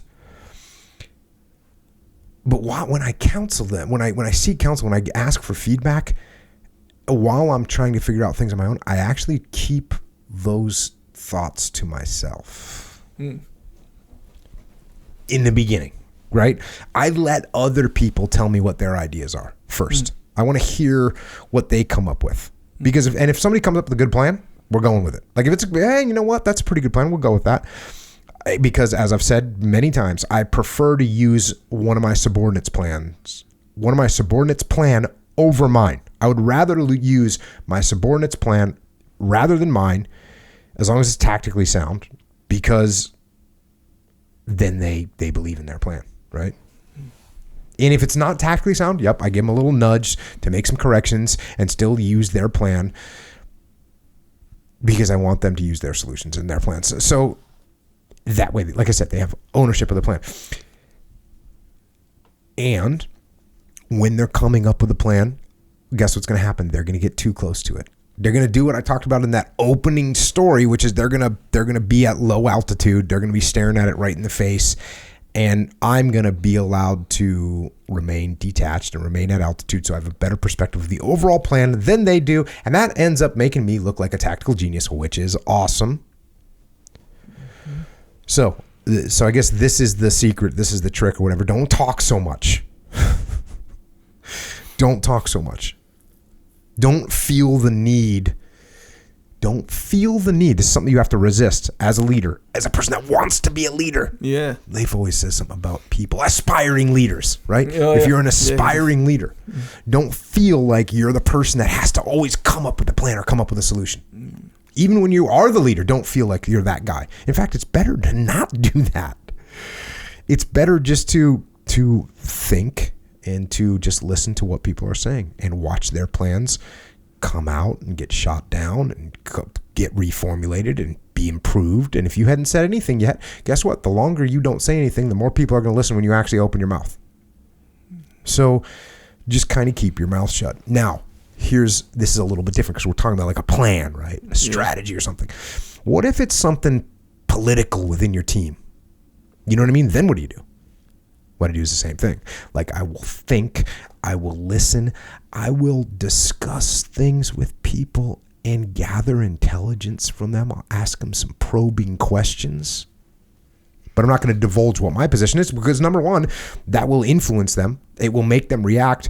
And I don't want to influence anyone or make them react until I'm going to be able to influence them and get them to react and act the way that I want them that's going to benefit the team. So I'm going to ask some questions. What do you think about? Hey, what do you think's going on with Jimmy? He seems to be acting. Is he okay? I'll ask you. I'll ask him. I'll ask Mike. I'll ask Bill. I'll ask Jennifer. I'll find out what's going on. All of a sudden, Jennifer and Bill, they say something a little bit different. Oh, okay. See, I'm going to gather the political perspectives and listen. I'm going to let things unfold. I'm going to observe and relax and detach and listen and think and calculate. That's what I'm going to do. And dichotomy, if something needs to happen and I have to be decisive, I'm going to make a decision. We're going to go with it. I'm going to put it out there. So oddly enough, as a leader, don't talk so much. I know that seems crazy. The more you talk, the less people listen. Interesting.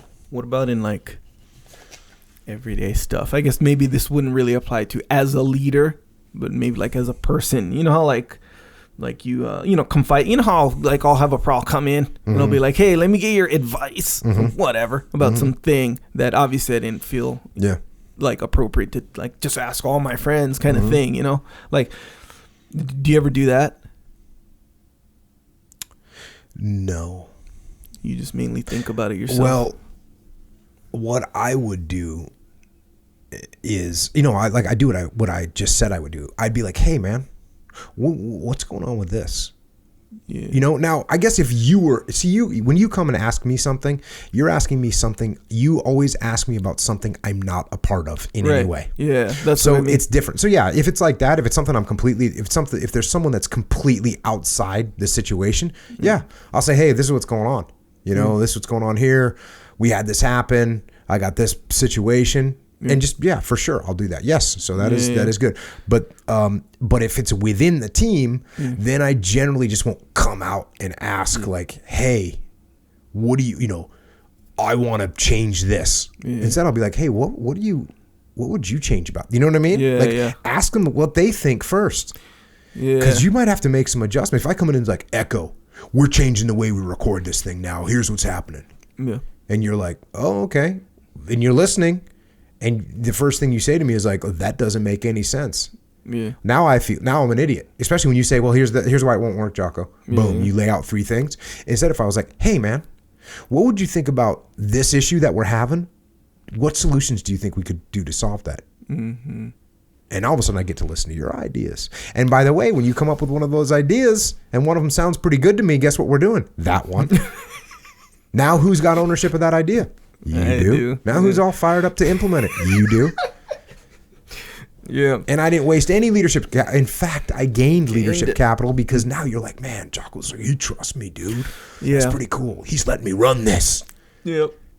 Yeah. And as speaking from a person who doesn't necessarily, it doesn't seem like I necessarily get that big of a payoff to have that attitude. Like, I'm running this, like, and I don't know, for whatever reason. I never felt like that was a big thing to me, to be the guy running it. But I don't know, maybe it is, maybe in my subconscious, because I know that you do that to me. Mm-hmm. And that's why it's actually kind of funny, because you don't do it with big things necessarily. Maybe you will, whatever. But most of the time it's just some little teeny small thing. And I'm like, oh yeah, just totally not falling for it. I get it. It's a good tactic. But now that how you just fully just illustrate it. And meanwhile, I should know this. I do know this, really, that you do that. Here's the thing. It's not a bad thing. No, I'm not screwing you over. No, it's actually perfect. Yeah, it's actually beneficial to you. Yeah. You're actually are running things. Yeah. If I come and say, hey, what do you think kind of table we should get for the podcast? Or what, what do you think would be the best lighting system? Like, I know what I think. That's the thing I don't really divulge is I know what I think. Yeah. And you know what though, I understand. But by the way, the table thing that I tried on that one, it didn't work. No, I failed a little bit. Actually, I failed because I should have put much clearer parameters around the table scenario. Yeah. For those of you that don't know what we're talking about, which is no one in the world except for us two, yes. We got a different table for our recording studio, which is right at this moment being expanded. But when we were still in the small recording studio, I forget why we needed a new table, just because the other one was too big. No, we're adding another camera. Okay, we're adding another camera and possible guests. So hey man, go grab a table. And the table that I had gotten in the past, let's face it, it was legit. It was legit. Very legit. Echo goes and gets a table. I don't know if that thing cost $48, but it wasn't worth it. No, this thing was wiggly and small and weak. And anyways, that's an example where I didn't do a good job. And it's also an example of occasionally your vision isn't aligned. Like my vision, normally you and I have very aligned vision about something. When it comes to the technical nature of the podcast. The table, we weren't on aligned. No. I wouldn't have bought that table ever. Well, I wouldn't have bought that table for like a like a prop to be used in a one scene scenario. Dang, bro. Yeah. I don't know what but well, okay. So I'll admit, I don't know if I told you this, but I'll admit that the thing is, you probably, when you got your table, you probably went somewhere and was like, yeah, that's the table. You felt it and was like, yeah, I can imagine. And you're eyeballing it. And I actually ordered it online. But okay. I'd say I have more, even though I know you worked for a moving company. Yes. Nonetheless, I think I have more. I'm more worldly when it comes to furniture. You might be right. Because there's something wrong. Well, I saw it on Amazon. I was like, hey, that's a cool table. Yeah. And that fits the dimension. Yeah. It fit the dimension. Yeah, when it came in, it's the old story, you know. Yeah. It's like, oh, it looked good in the picture. Yeah. You know, kind of thing. Then when it shows up, it's like, yeah, you're like, it looks good in the picture. And it's only $39. Should last. The other table we had was like $1,000. Okay. Yeah. All right. Yeah, it wasn't $1,000. It wasn't $39. Next time I'm going to put a minimum price. Yeah, just to ensure minimum quality. Price to ensure some kind of quality. Yeah. No. So, anyways, yeah, we'll do. The point is, yes, when you give somebody, you let it be their idea. You keep your ideas to yourself. I'm not trying to be all secretive. Right. I'm not trying to be all secretive. It's not like I'm not going to tell this person. Because eventually my ideas, if it needs to come out, it comes out. Hopefully it doesn't come out. Hopefully it never needs to come out because my team comes up with a great plan and I can just be quiet and they can go execute it. That's my goal. Yeah. Occasionally they can't find a solution. And it's like, hey, man, okay, hey, guys. And then maybe, you know what I'll do? I won't even divulge my whole idea. I'll say, hey, well, what about this? Yeah. What about an idea like this? Oh, yeah, that's not bad. And, man, when you see someone get a good idea, they get so happy. Yes. It's so rewarding. Yeah. And so you want to give them that gift. And the way you do that is by letting them come up with their own ideas. Sure. You just got to make sure that they have worldly experience with furniture. With stuff. That's the situation. All right. Well, there you go. And I dig it. And because in a way, it's not really even about the idea. It's more about, okay, we need a solution to this problem. I don't care what that, there's a bunch of potential solutions kind of thing. And yeah, you might have one in your head, but you don't want to just start saying, just throwing it around as the one, you know? It also, yes, you're right. Also, when you divulge your idea, guess what happens to everyone else's ideas, especially when you're in a leadership position. When you're in a leadership position and you divulge your idea, everyone kind of gravitates towards that idea as being the best. If you keep your idea to yourself, you let the true growth of ideas develop and true things come out, and people aren't just trying to say like, oh, great idea, Jocko. Yeah. Or even if they're not like a kiss ass, but you just put an idea in their head and they can't see it a different way. Yeah. You know? And even if they do, you put them in a position where now they have to shut down your idea. Not a big deal, but it's still an added element that you have to, you got to kind of put them in as far as that position goes. Yeah. Rather than you'll just kind of open up the floor. It's kind of like back in, who has something to say? Kind of the atmosphere, and we all can, throw around ideas and the best one comes out. There you go. Thanks, Brian. Cool. Man. We'll get a better table next time, I promise. Next question. As I get ready to graduate from college, I would appreciate your input on the following question. I've always loved to take part in a variety of projects, and I have ended up in a leadership position in multiple organizations. Be it in the student VC firm, the student body, my professional fraternity, etc. In a way, this was natural to me. It's about extreme ownership, right? I love what I was doing. You shouldn't just slough off that phrase. It's about extreme ownership, right? Right. Yeah, that's how it should have been said. Okay, all this stuff is about extreme ownership, right? Can't be that hard, right? Kind of no, thing. It's like, of course. Right? Extreme ownership, right? Okay. I loved what I was doing. I had a vision where to take things, and I was chosen to lead. So I felt that I was doing the right thing. Recently, though, I've started to feel overwhelmed and feel that my productivity has diminished. By being in a managerial position, it seems harder to see the direct output of my work, but it's as easy as always to see what's not working. I don't want to be let go of any projects because I'll still love to take ownership of them. No, he says I don't want to be let go. It says I don't want to let go of any projects because I still love to take ownership of them. Oh yes. Okay, loves to take ownership of them. Yeah, I got you. I'm identifying symptoms. Oh yeah. Yeah, you like the word ownership. That's like a really... I definitely like the word ownership. And as you also know, I also like another word, and that's dichotomy. Dichotomy and ownership. We're seeing violations here. All right. Well, either way, this guy, he doesn't want to let go of any projects because I still love to take ownership of them and lead these organizations, but I think I'm no longer able to handle this much. How do you balance those things? Yeah. So there is a chapter in the Dichotomy of Leadership called Own It All. But that's not the title of the chapter. The title of the chapter continues. Mm-hmm. The title of the chapter is Own It All, comma, but empower others. Mm-hmm. And it sounds like this individual who's getting after it for sure. Props. Getting after it. Leadership position, multiple organizations. Mm-hmm. Going hard. Taking ownership. Very cool. But it sounds like he needs to lean more towards decentralized command.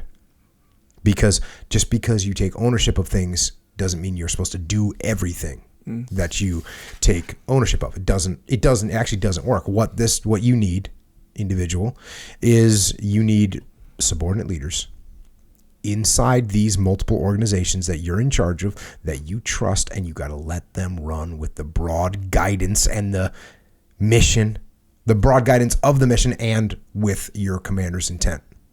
That's how you're going to work this. So, for instance, when I was in charge of training on the West Coast, I was responsible for a lot of stuff for land warfare, for maritime operations, dive operations, air operations, close quarters combat, urban warfare training, mobility training, heavy weapons, defensive tactics, combat leadership, and every other block.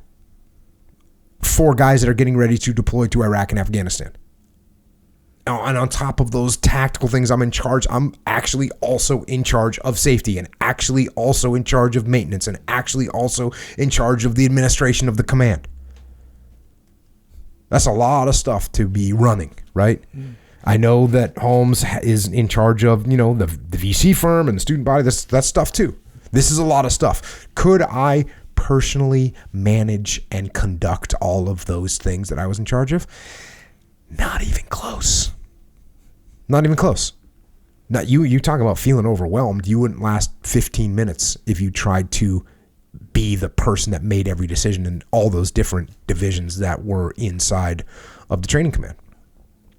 So I couldn't manage and run them all myself, but I had great leaders that I trusted that were going to make things happen, and I gave them the broad guidance of what we were trying to do, what their part of the mission was, the parameters that they were allowed to work within, and then go get some. And it's the same thing. Task unit commander. I was task unit commander. Got 2 platoons. Plus you got a squad of augmentees. Plus you got CBs, and you got an intel fusion cell, and you got interrogators, and you got radio communications crew, and you got the IT crew, and you got the whole tactical operations center that you're running. And it's the same thing. I can't run all that. No human can run all that. So what do? You have subordinate leaders that have the broad guidance. They understand what the mission is. They understand the commander's intent. They go forward and get after it. And they know the parameters. And sometimes they have issues. And when they have issues, you step in and you give them a hand. Or sometimes they get out of the box. You've got to put them back in the box. But it's the same thing even right now. I got Echelon Front. I got the podcast. I got the store. I got the supplements, the apparel, the online training coming out. We got the tea, the real estate, the gym. The list goes on. And I can't run all those things. But I got people leading those things and running those things. And I can do the same thing. It's like, hey, here's the guidance. Here's the mission. Here's the commander's intent. Here's the sanity check on something. Here's the parameters we're trying to move within. And then go and get some. So if you do well with decentralized command, you can handle a lot. Now, could you possibly bite off more than you can chew? Yeah, you could get involved in so many things that you don't even have time to monitor the situations at all, and you don't have time to tell when people are getting out of their zone or out of the parameters that they're allowed to work within, or you don't have time to help when something goes sideways. You don't have so you could get there, and that will happen especially quickly if you have failed to train and mentor and give directions and give guidance to the leaders that you have that are actually on the front lines running things. So that's part of it. Now, the other part of it is you can't do any of this if your ego will not allow you to let things go. I mean, you literally said, I don't want to let go of any projects. Mm-hmm. I've said this before. If you want to be in charge of everything, you have to be in charge of nothing. Your goal should be in charge of nothing. Only if you're in charge of nothing can you truly be in charge of everything. Because when you're in charge of every single thing, guess what you can handle? Nothing. You're task saturated. It doesn't work. So that's what you need to do. Get some good, solid leaders, subordinate leaders. Empower them. Train them. Trust them. Make sure they understand where they're going. Make sure they understand what the mission is. Make sure they understand what the goals are. Make sure they understand what things are outside the box that they need to come and talk to you about. And then let them rock and roll. Boom. Dig it. Do one more question. My wife and I suffered 3 weeks of turmoil, which included losing a child. How do I expedite that moment when we pick ourselves up and keep moving forward? Because I'm done sulking and we need to move forward. Basically, how to push through.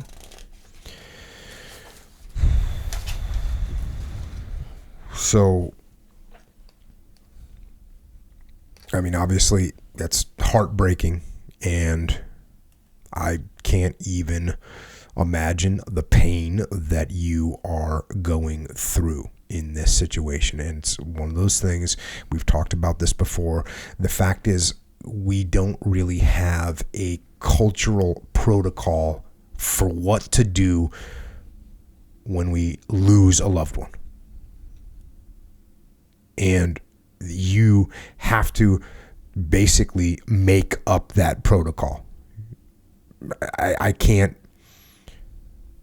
dictate what that protocol is going to be for you, but I can tell you some things from my perspective, from some of the things that I've been through. I can tell you my perspective on loss. And the first thing is that you already know it's going to be wretched. And you're not going to escape it. And that pain, and this is something that I've identified. The pain that's going to come, it's going to come in waves. And at first, you won't even notice that they're waves, because all the waves are going to be so close together, and they're going to be so continual, and they're going to be right on top of each other. And the pain and the sadness is going to feel like it's so heavy. It's going to feel like you are drowning in sorrow, like you're not going to get any air, and like you're not going to be able to escape that sadness. That's what the waves feel like at first.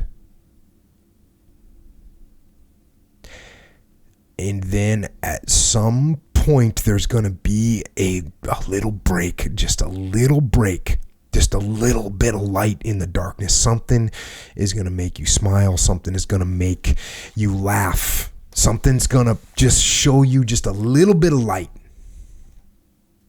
And I don't know when that's going to happen. And then you're going to see that little smile, that little light, and then another wave of pain is going to come back again, and it's going to be strong, and you won't have any control over it. You won't be able to say, no, I'm in the light now, or I'm smiling right now. I'm not going to go back there. No, you're not going to be able to control it. And that's scary. It's scary because we get used to, as adults, hey, we can kind of get control of things, and all of a sudden you're not going to have control. It's going to hit you, and you're going to feel it. But again, like a wave in the ocean, that is going to eventually subside again, and you'll see a little bit of light, and you'll get a little bit of a smile, and you'll feel okay for a second. And then guess what? Another wave's going to hit you. And it might not be as strong as that other wave, and you might not even notice that it's not as strong. But again, you can't control your emotions, and you'll find yourself, this is what I'm talking about, factually. You're going to be sitting there, and all of a sudden, you're going to be just crying uncontrollably. That wave is going to hit you. You're going to go from normal to just crying uncontrollably and being sad. That's what's going to happen. And again, you're in your mind, you're going to be thinking, I can't control this. It's a wave, and you're at the mercy of this ocean of sorrow. But don't let that scare you. Don't let that scare you, because I'm telling you that wave is going to subside again, and this is going to go on. It's going to go on, and the waves, they will become weaker. And what you need to realize is, just because the waves are becoming weaker, this doesn't mean that you love your child less, or you miss them less, or that you aren't crushed at their passing. It just means that you're starting to be able to deal with it, which is what you're supposed to do. And as the waves get weaker, which they will, they'll also appear less frequently. And again, that's okay. It doesn't mean that you don't think of your child all the time. It just means that it's being dealt with. And while this is happening, when the storm waves start to calm a little bit, what you can do is you can row the boat. You can row the boat. And what I mean by that is start doing something productive to get your mind moving forward. And I don't know how long this is. This is, when you feel a little bit of a break, then let's do it. A few days go by. 5 days go by. 3 days go by. At some point, you can't cry anymore. Okay. Let's do something productive. Let's sort out the drawers in the bedroom. Let's vacuum. Let's finish a project. Let's do something productive. And if there's something that distracts you, that's fine. Do it. Let there be some calm in the water. And also, as the calm calms, also you're going to find moments where it's like you can have things that are going to bring on the waves. And that's okay too. Bring on the waves. Go look at the pictures. Write down the memories. Read the letters. Read the notes. Read the emails. Remember.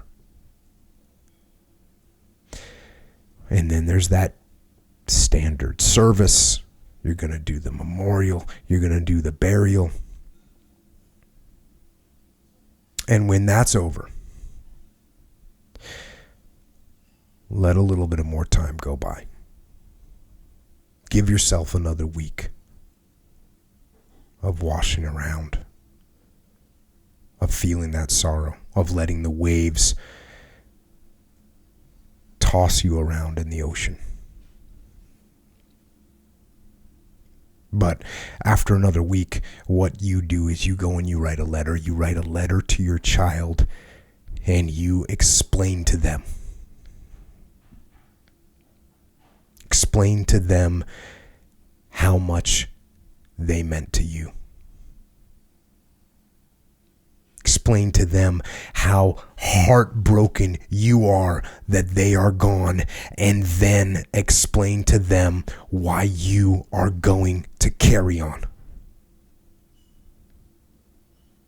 Why you are going to keep going with them in your heart.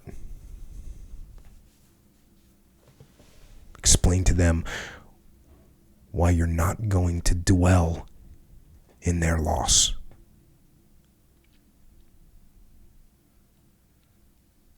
And explain to them how in losing them, you have learned without a shred of doubt how truly precious life is.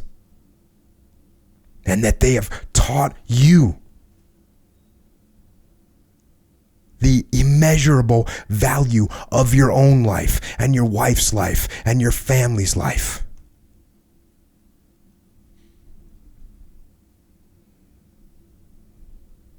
And explain to them that you know.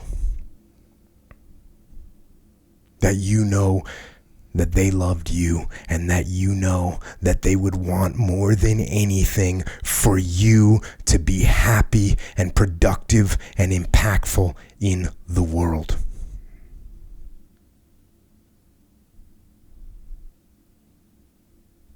And explain in that letter what you will do to make them proud of how you live your life.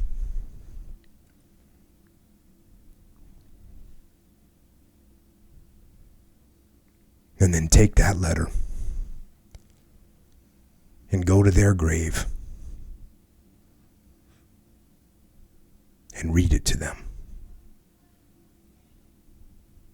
And cry. And kiss their soul. And tell them that you'll see them on the other side.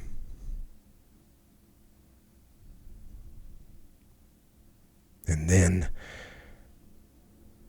go live your life. And those waves are still going to come. And there's still going to be pain. And there's still going to be sorrow. But you go and live your life and live it well. And make them proud.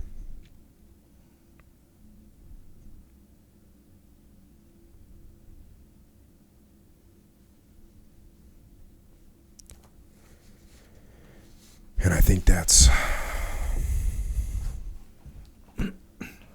all I've got for tonight.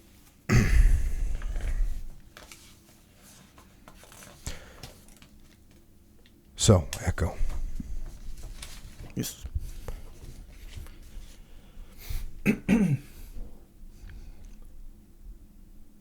Go ahead. Well, yeah, like something like that is like, it doesn't always have to be like with, you know, losing a child. It can be losing anyone. Yeah, for sure. So like, my wife had she lost someone that she was close to or whatever. So even if you're not if you're in a situation where someone's close to you, like lost someone, it's good to keep like something like this in mind, you know, that it's going to come and go, you know, because it's easy to be like, oh yeah, they're over it, you know, so it's kind of cool now. And then it comes back and you're like, wait, I thought you were over it, kind of thing. Like you can't. Yep. That's an unfortunate lesson I've learned is just that. Yeah. And you think, and it's a really great description of what it feels like. It feels like waves. If you surf or you've been in the ocean and you've been getting hit by waves, and like there's nothing you can do. When that wave hits you, you're going to do what that wave wants you to do for a little while. Yeah. And sometimes when it's bad, like you're going to get hit with wave. You can barely even tell. You come up for breath, you're getting hit again. Yeah. And that's what it feels like. It feels like, and the other weird thing is you can go from one extreme emotion to another in a minute. You can be laughing, and that laughter can trigger thoughts that make you sad, and you get hit with a wave. Yeah. And one thing, and I think this is important, is that you know when I've talked about like the person that's in a turmoil, in their head's in a cloud of like a storm cloud, and no matter where they look, they just can't see. They don't see that there's a way out. And anyone that's standing on the outside can see like, no, come on, just walk over here. Just get away from that storm cloud. You can do it. Yeah. But when they're standing in the middle, they don't even know which way to walk. So they just stand there and they just sit in the storm cloud, and they think that they're never going to get out. And it's the initial feeling after loss is like, oh, this isn't going to go away. And what I'm telling you is it's going to. And there's a certain level of guilt of like, wait a second, how can I be not thinking about, I just didn't think about, you know, this person for 5 minutes. I'm horrible. It's like, no, you have to process this. Yeah. And no one wants you to dwell on this. No one. Yeah. They never want you to forget, but they don't want you to dwell as well. There's a dichotomy in that. And that's why, obviously it's heartbreaking to get that note. But hopefully, that recognition that those waves are going to subside eventually. You're still going to get hit with some of them, but they are, and it's okay that that they're not going to be there. Yeah. All right. Rough. Yeah, man, for sure. But when I wrote Mikey and the Dragons, I have the king dies, right? The king, you don't know him, but the king is dead. Yeah.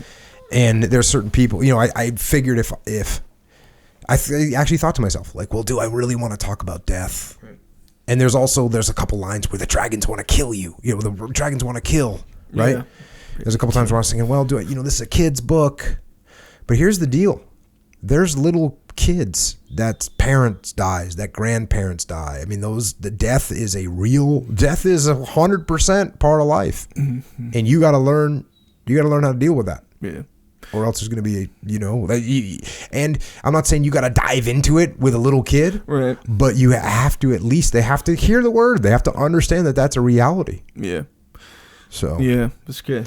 I had this video. It was like yesterday or the day before that my wife took of my son. He had a dragon costume on. He's 2, by the way.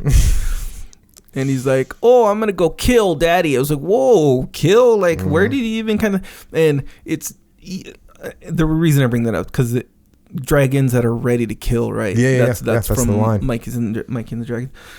Because that's kind of how you feel, even though you don't know, as a kid, however old, whatever, you don't know what the magnitude of that is, but like, well, what are you scared of? Whatever, the unknown, sure, but you're scared of the monster in the closet. Why are you scared of him? Not because he's going to bore you to death with bad jokes or something. He's going to kill you. Yeah. That's what you're scared of, kind of thing, as even if you're 6 years old, kind of thing.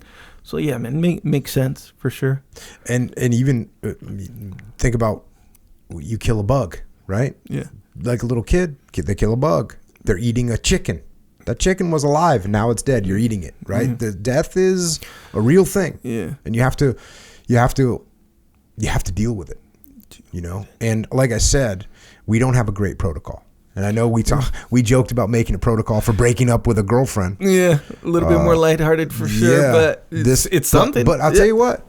Hey, you talk about lighthearted breaking up with a girlfriend. Think about the tragic situations you've seen unfold from somebody breaking up with their girlfriend or breaking up with their boyfriend. Yeah, it's horrible. Yeah. And there should be a protocol. Yeah. And there should be a protocol for, hey, lost a loved one. Here's the protocol.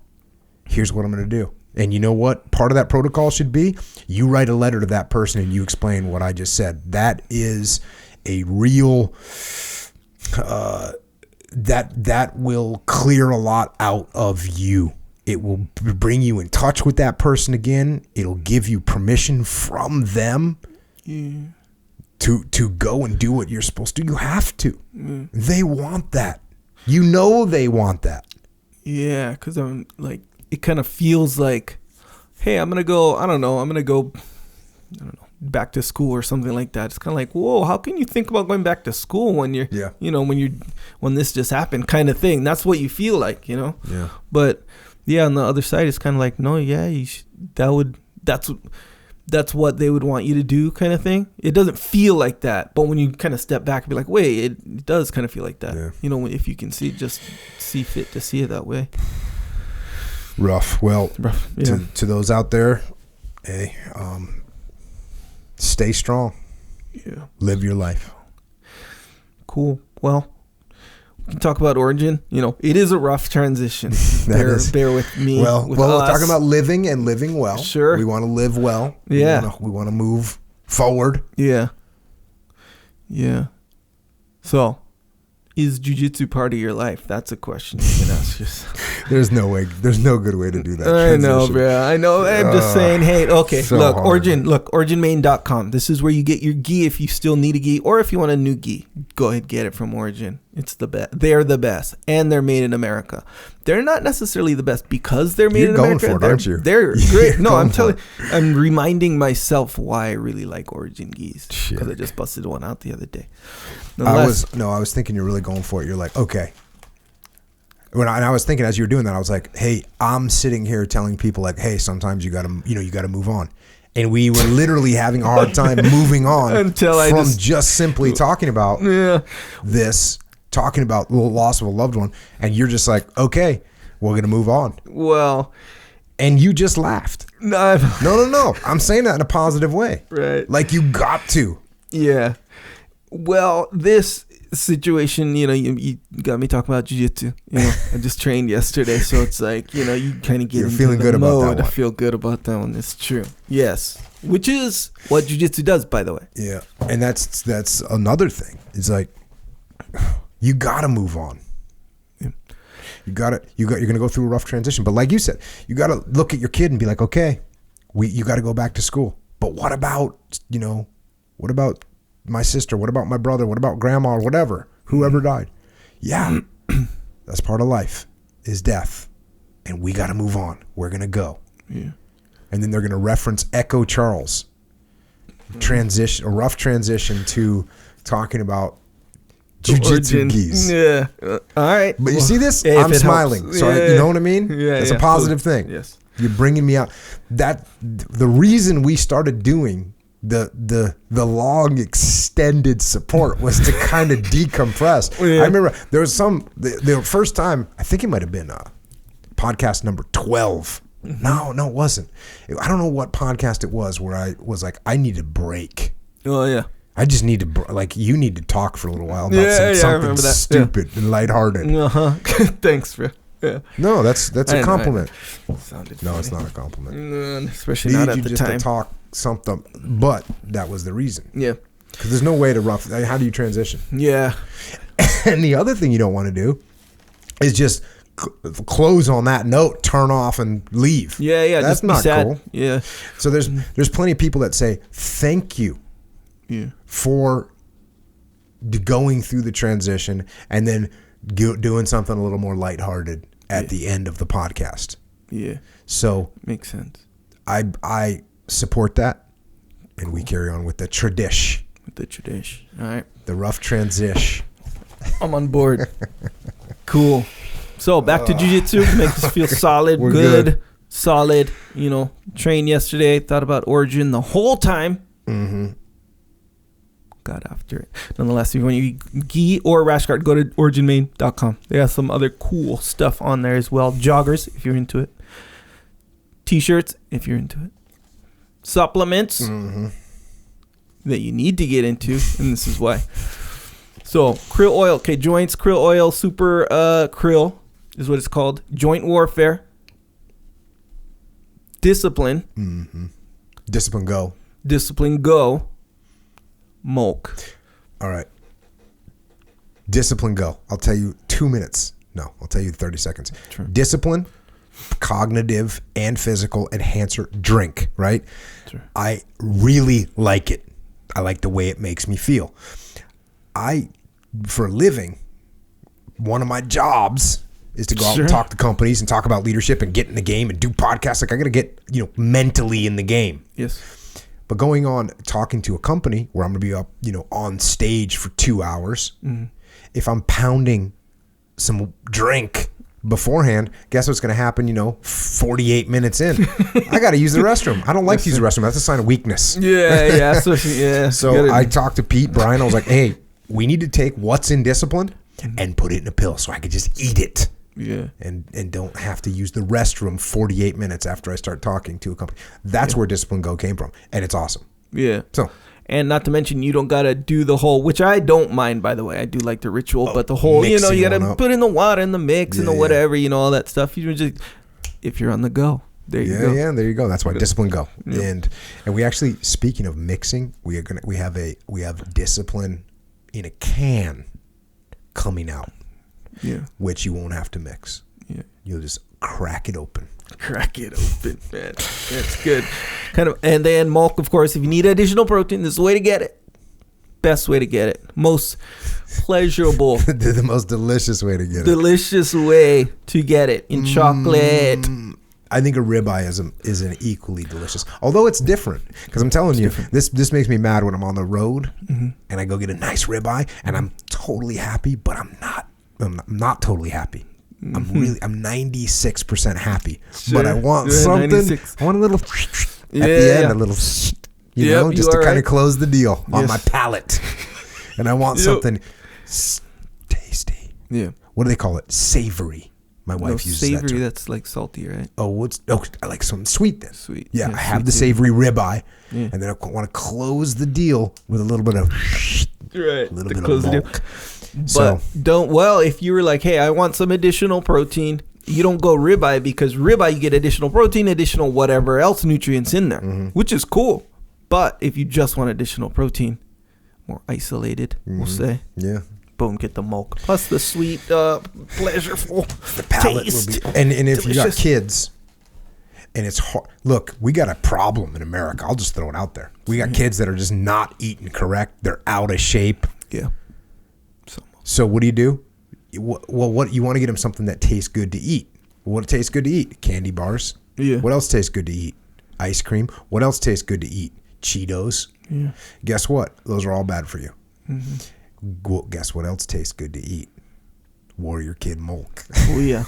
Warrior Kid milk. To drink, would you say eat? Drink. Yeah, it's to drink, but drink, I mean, if you mix it thick, you got yourself a little milkshake. Chomp it on that. Yeah, it's basically food. Put some coconut shards in there. Or something.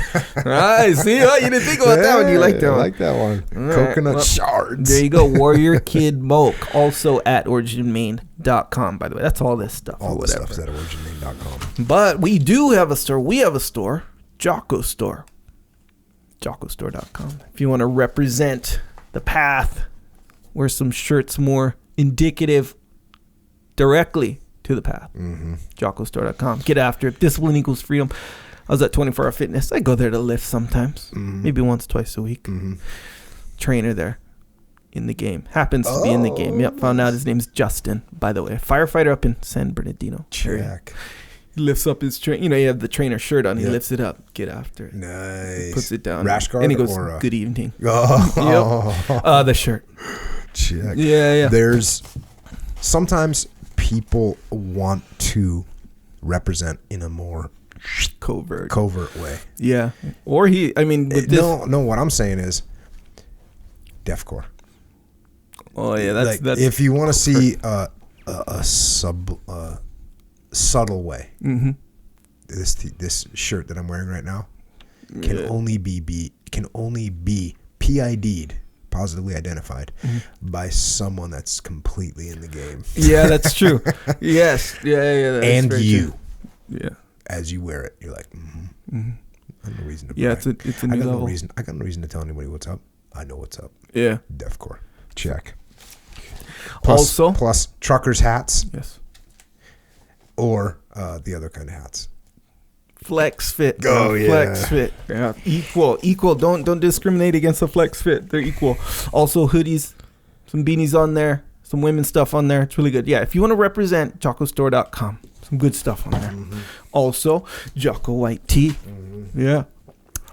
Just having some right now. In the can, preferred by me. But if you like to seep, is it seep or steep? I laugh. Steep. Yeah. We're sure about that. Yes. Is seep a word? Seeping, like something seeping, seeped out, like of leaking. Yeah. So we're not leaking. We're steeping. Steep. Yeah.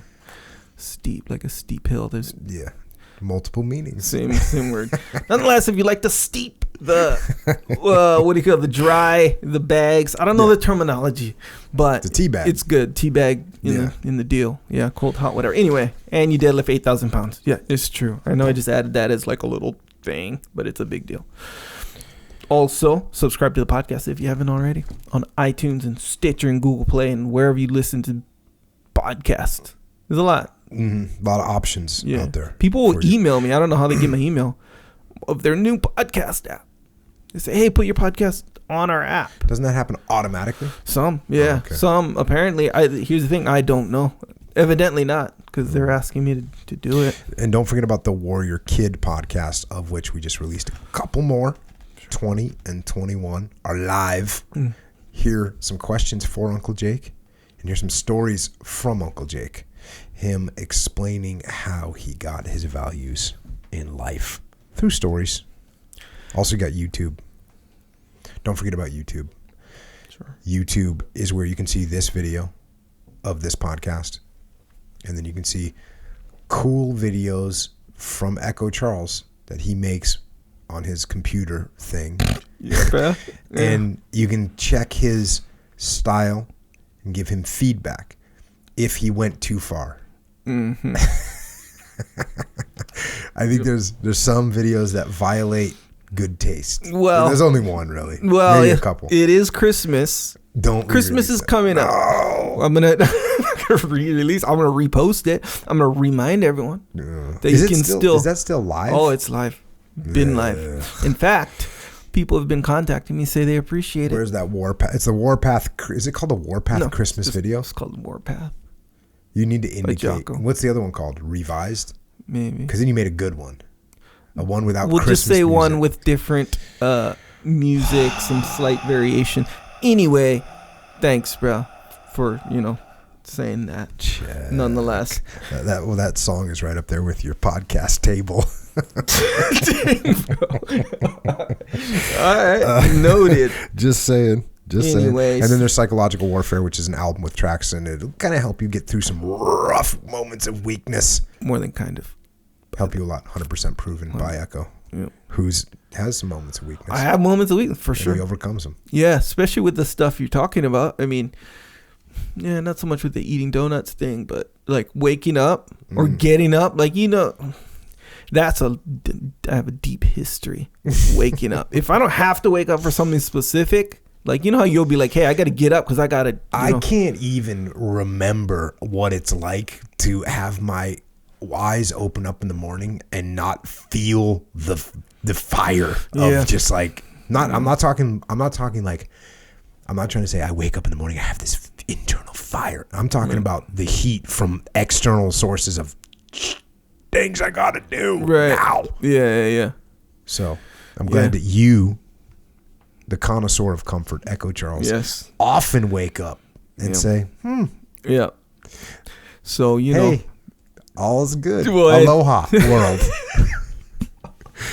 Well, thanks for helping me. How about that? And skipping workouts too. Thanks for helping me with that. Not skipping, postponing. That's the problem. Postponing workouts. Yeah, that's skipping a workout. No, that's a psycho thing. I'm just gonna not do it. If you don't do a workout, it doesnn't get postponed. It just got skipped. No, but it does get postponed. Because look, if I'm gonna do X movement, if I'm gonna do the, and I'm gonna run. Does it happen the same day? No. Okay, then you lost it. It's gone. You can't get it back. Okay, I get it. Actually, you're right. Because look, my workout goes day 1, day 2, day 3, day 4, day 5. Like in days, it's by day is what I'm saying. So if I skip, we're gonna make a book of your workout. How's that? Yeah, I have all I made it a long time ago. I used to give it to my friends. And the name of the book is going to be How to Get Jacked with 7 A's in the jacked.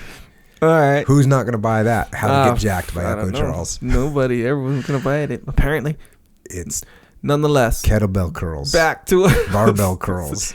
Sandbag curls. If you do day 2 on day 3, you skip day 2. For sure. You went to day 3 just because you reformulated the movements on day 3 doesn't negate the fact that you skipped it. No skipping workouts. No skipping work. You won't do it anymore. Psychological warfare. Also, speaking of workouts, vary up your workout with On It stuff. Go to onit.com/Jocko. Get their kettlebells. I was on there day before yesterday. No, yesterday. Got some socks and some other cool items. I need a rope, though. Get one. I will.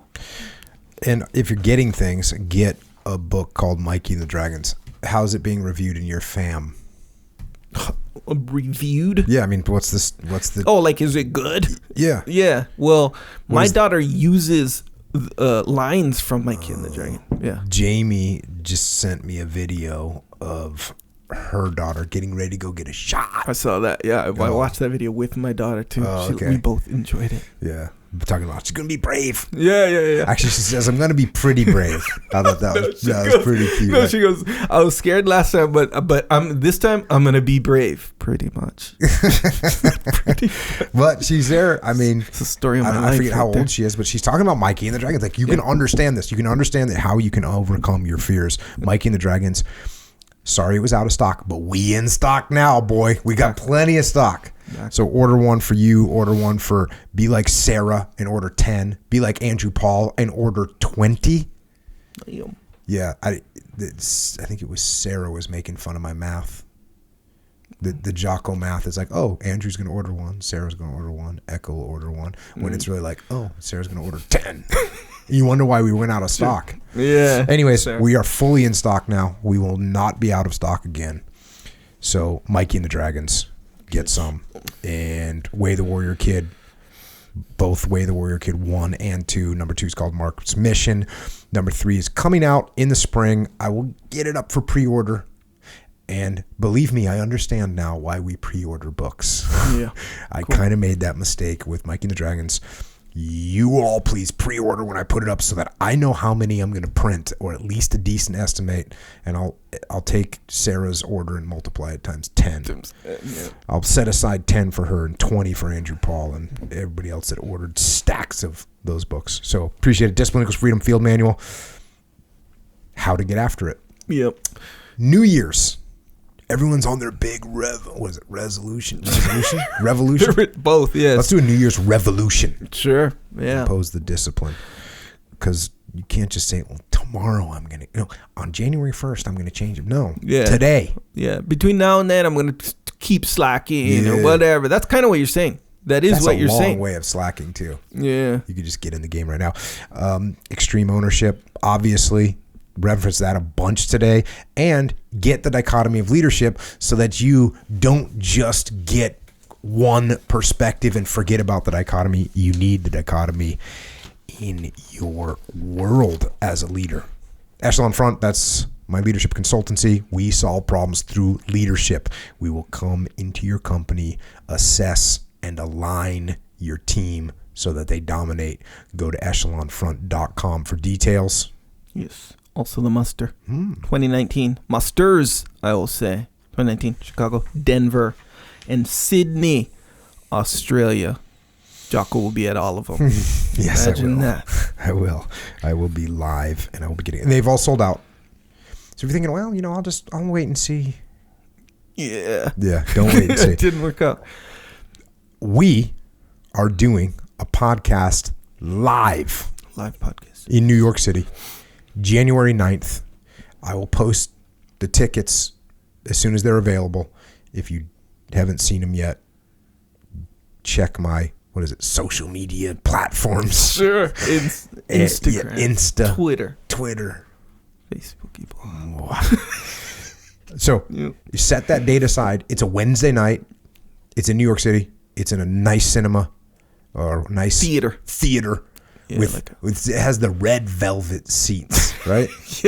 Indicative. Now, sometimes people will say, like, did you ever think you'd be a children's author? Yeah. Or they'll say, like, hey, did you ever think you'd be, speaking to groups? And I'm always like, whatever, I don't know. Mm-hmm. I'm like, maybe. Mm-hmm. I like writing. But if they said, hey, would you ever think you're going to be speaking in a symphony hall with red velvet seats, I'd say New York City. No, maybe not. But anyways, but I am, and so are you. There you go. Whether you like it or not. Mm-hmm. So there's that. Here's something new. EF Online. So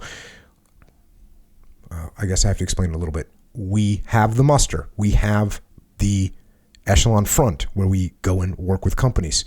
At the muster, you travel and you go, and it is a pretty high price point. Mm-hmm. Some companies have a lot of people. Some people have smaller budgets.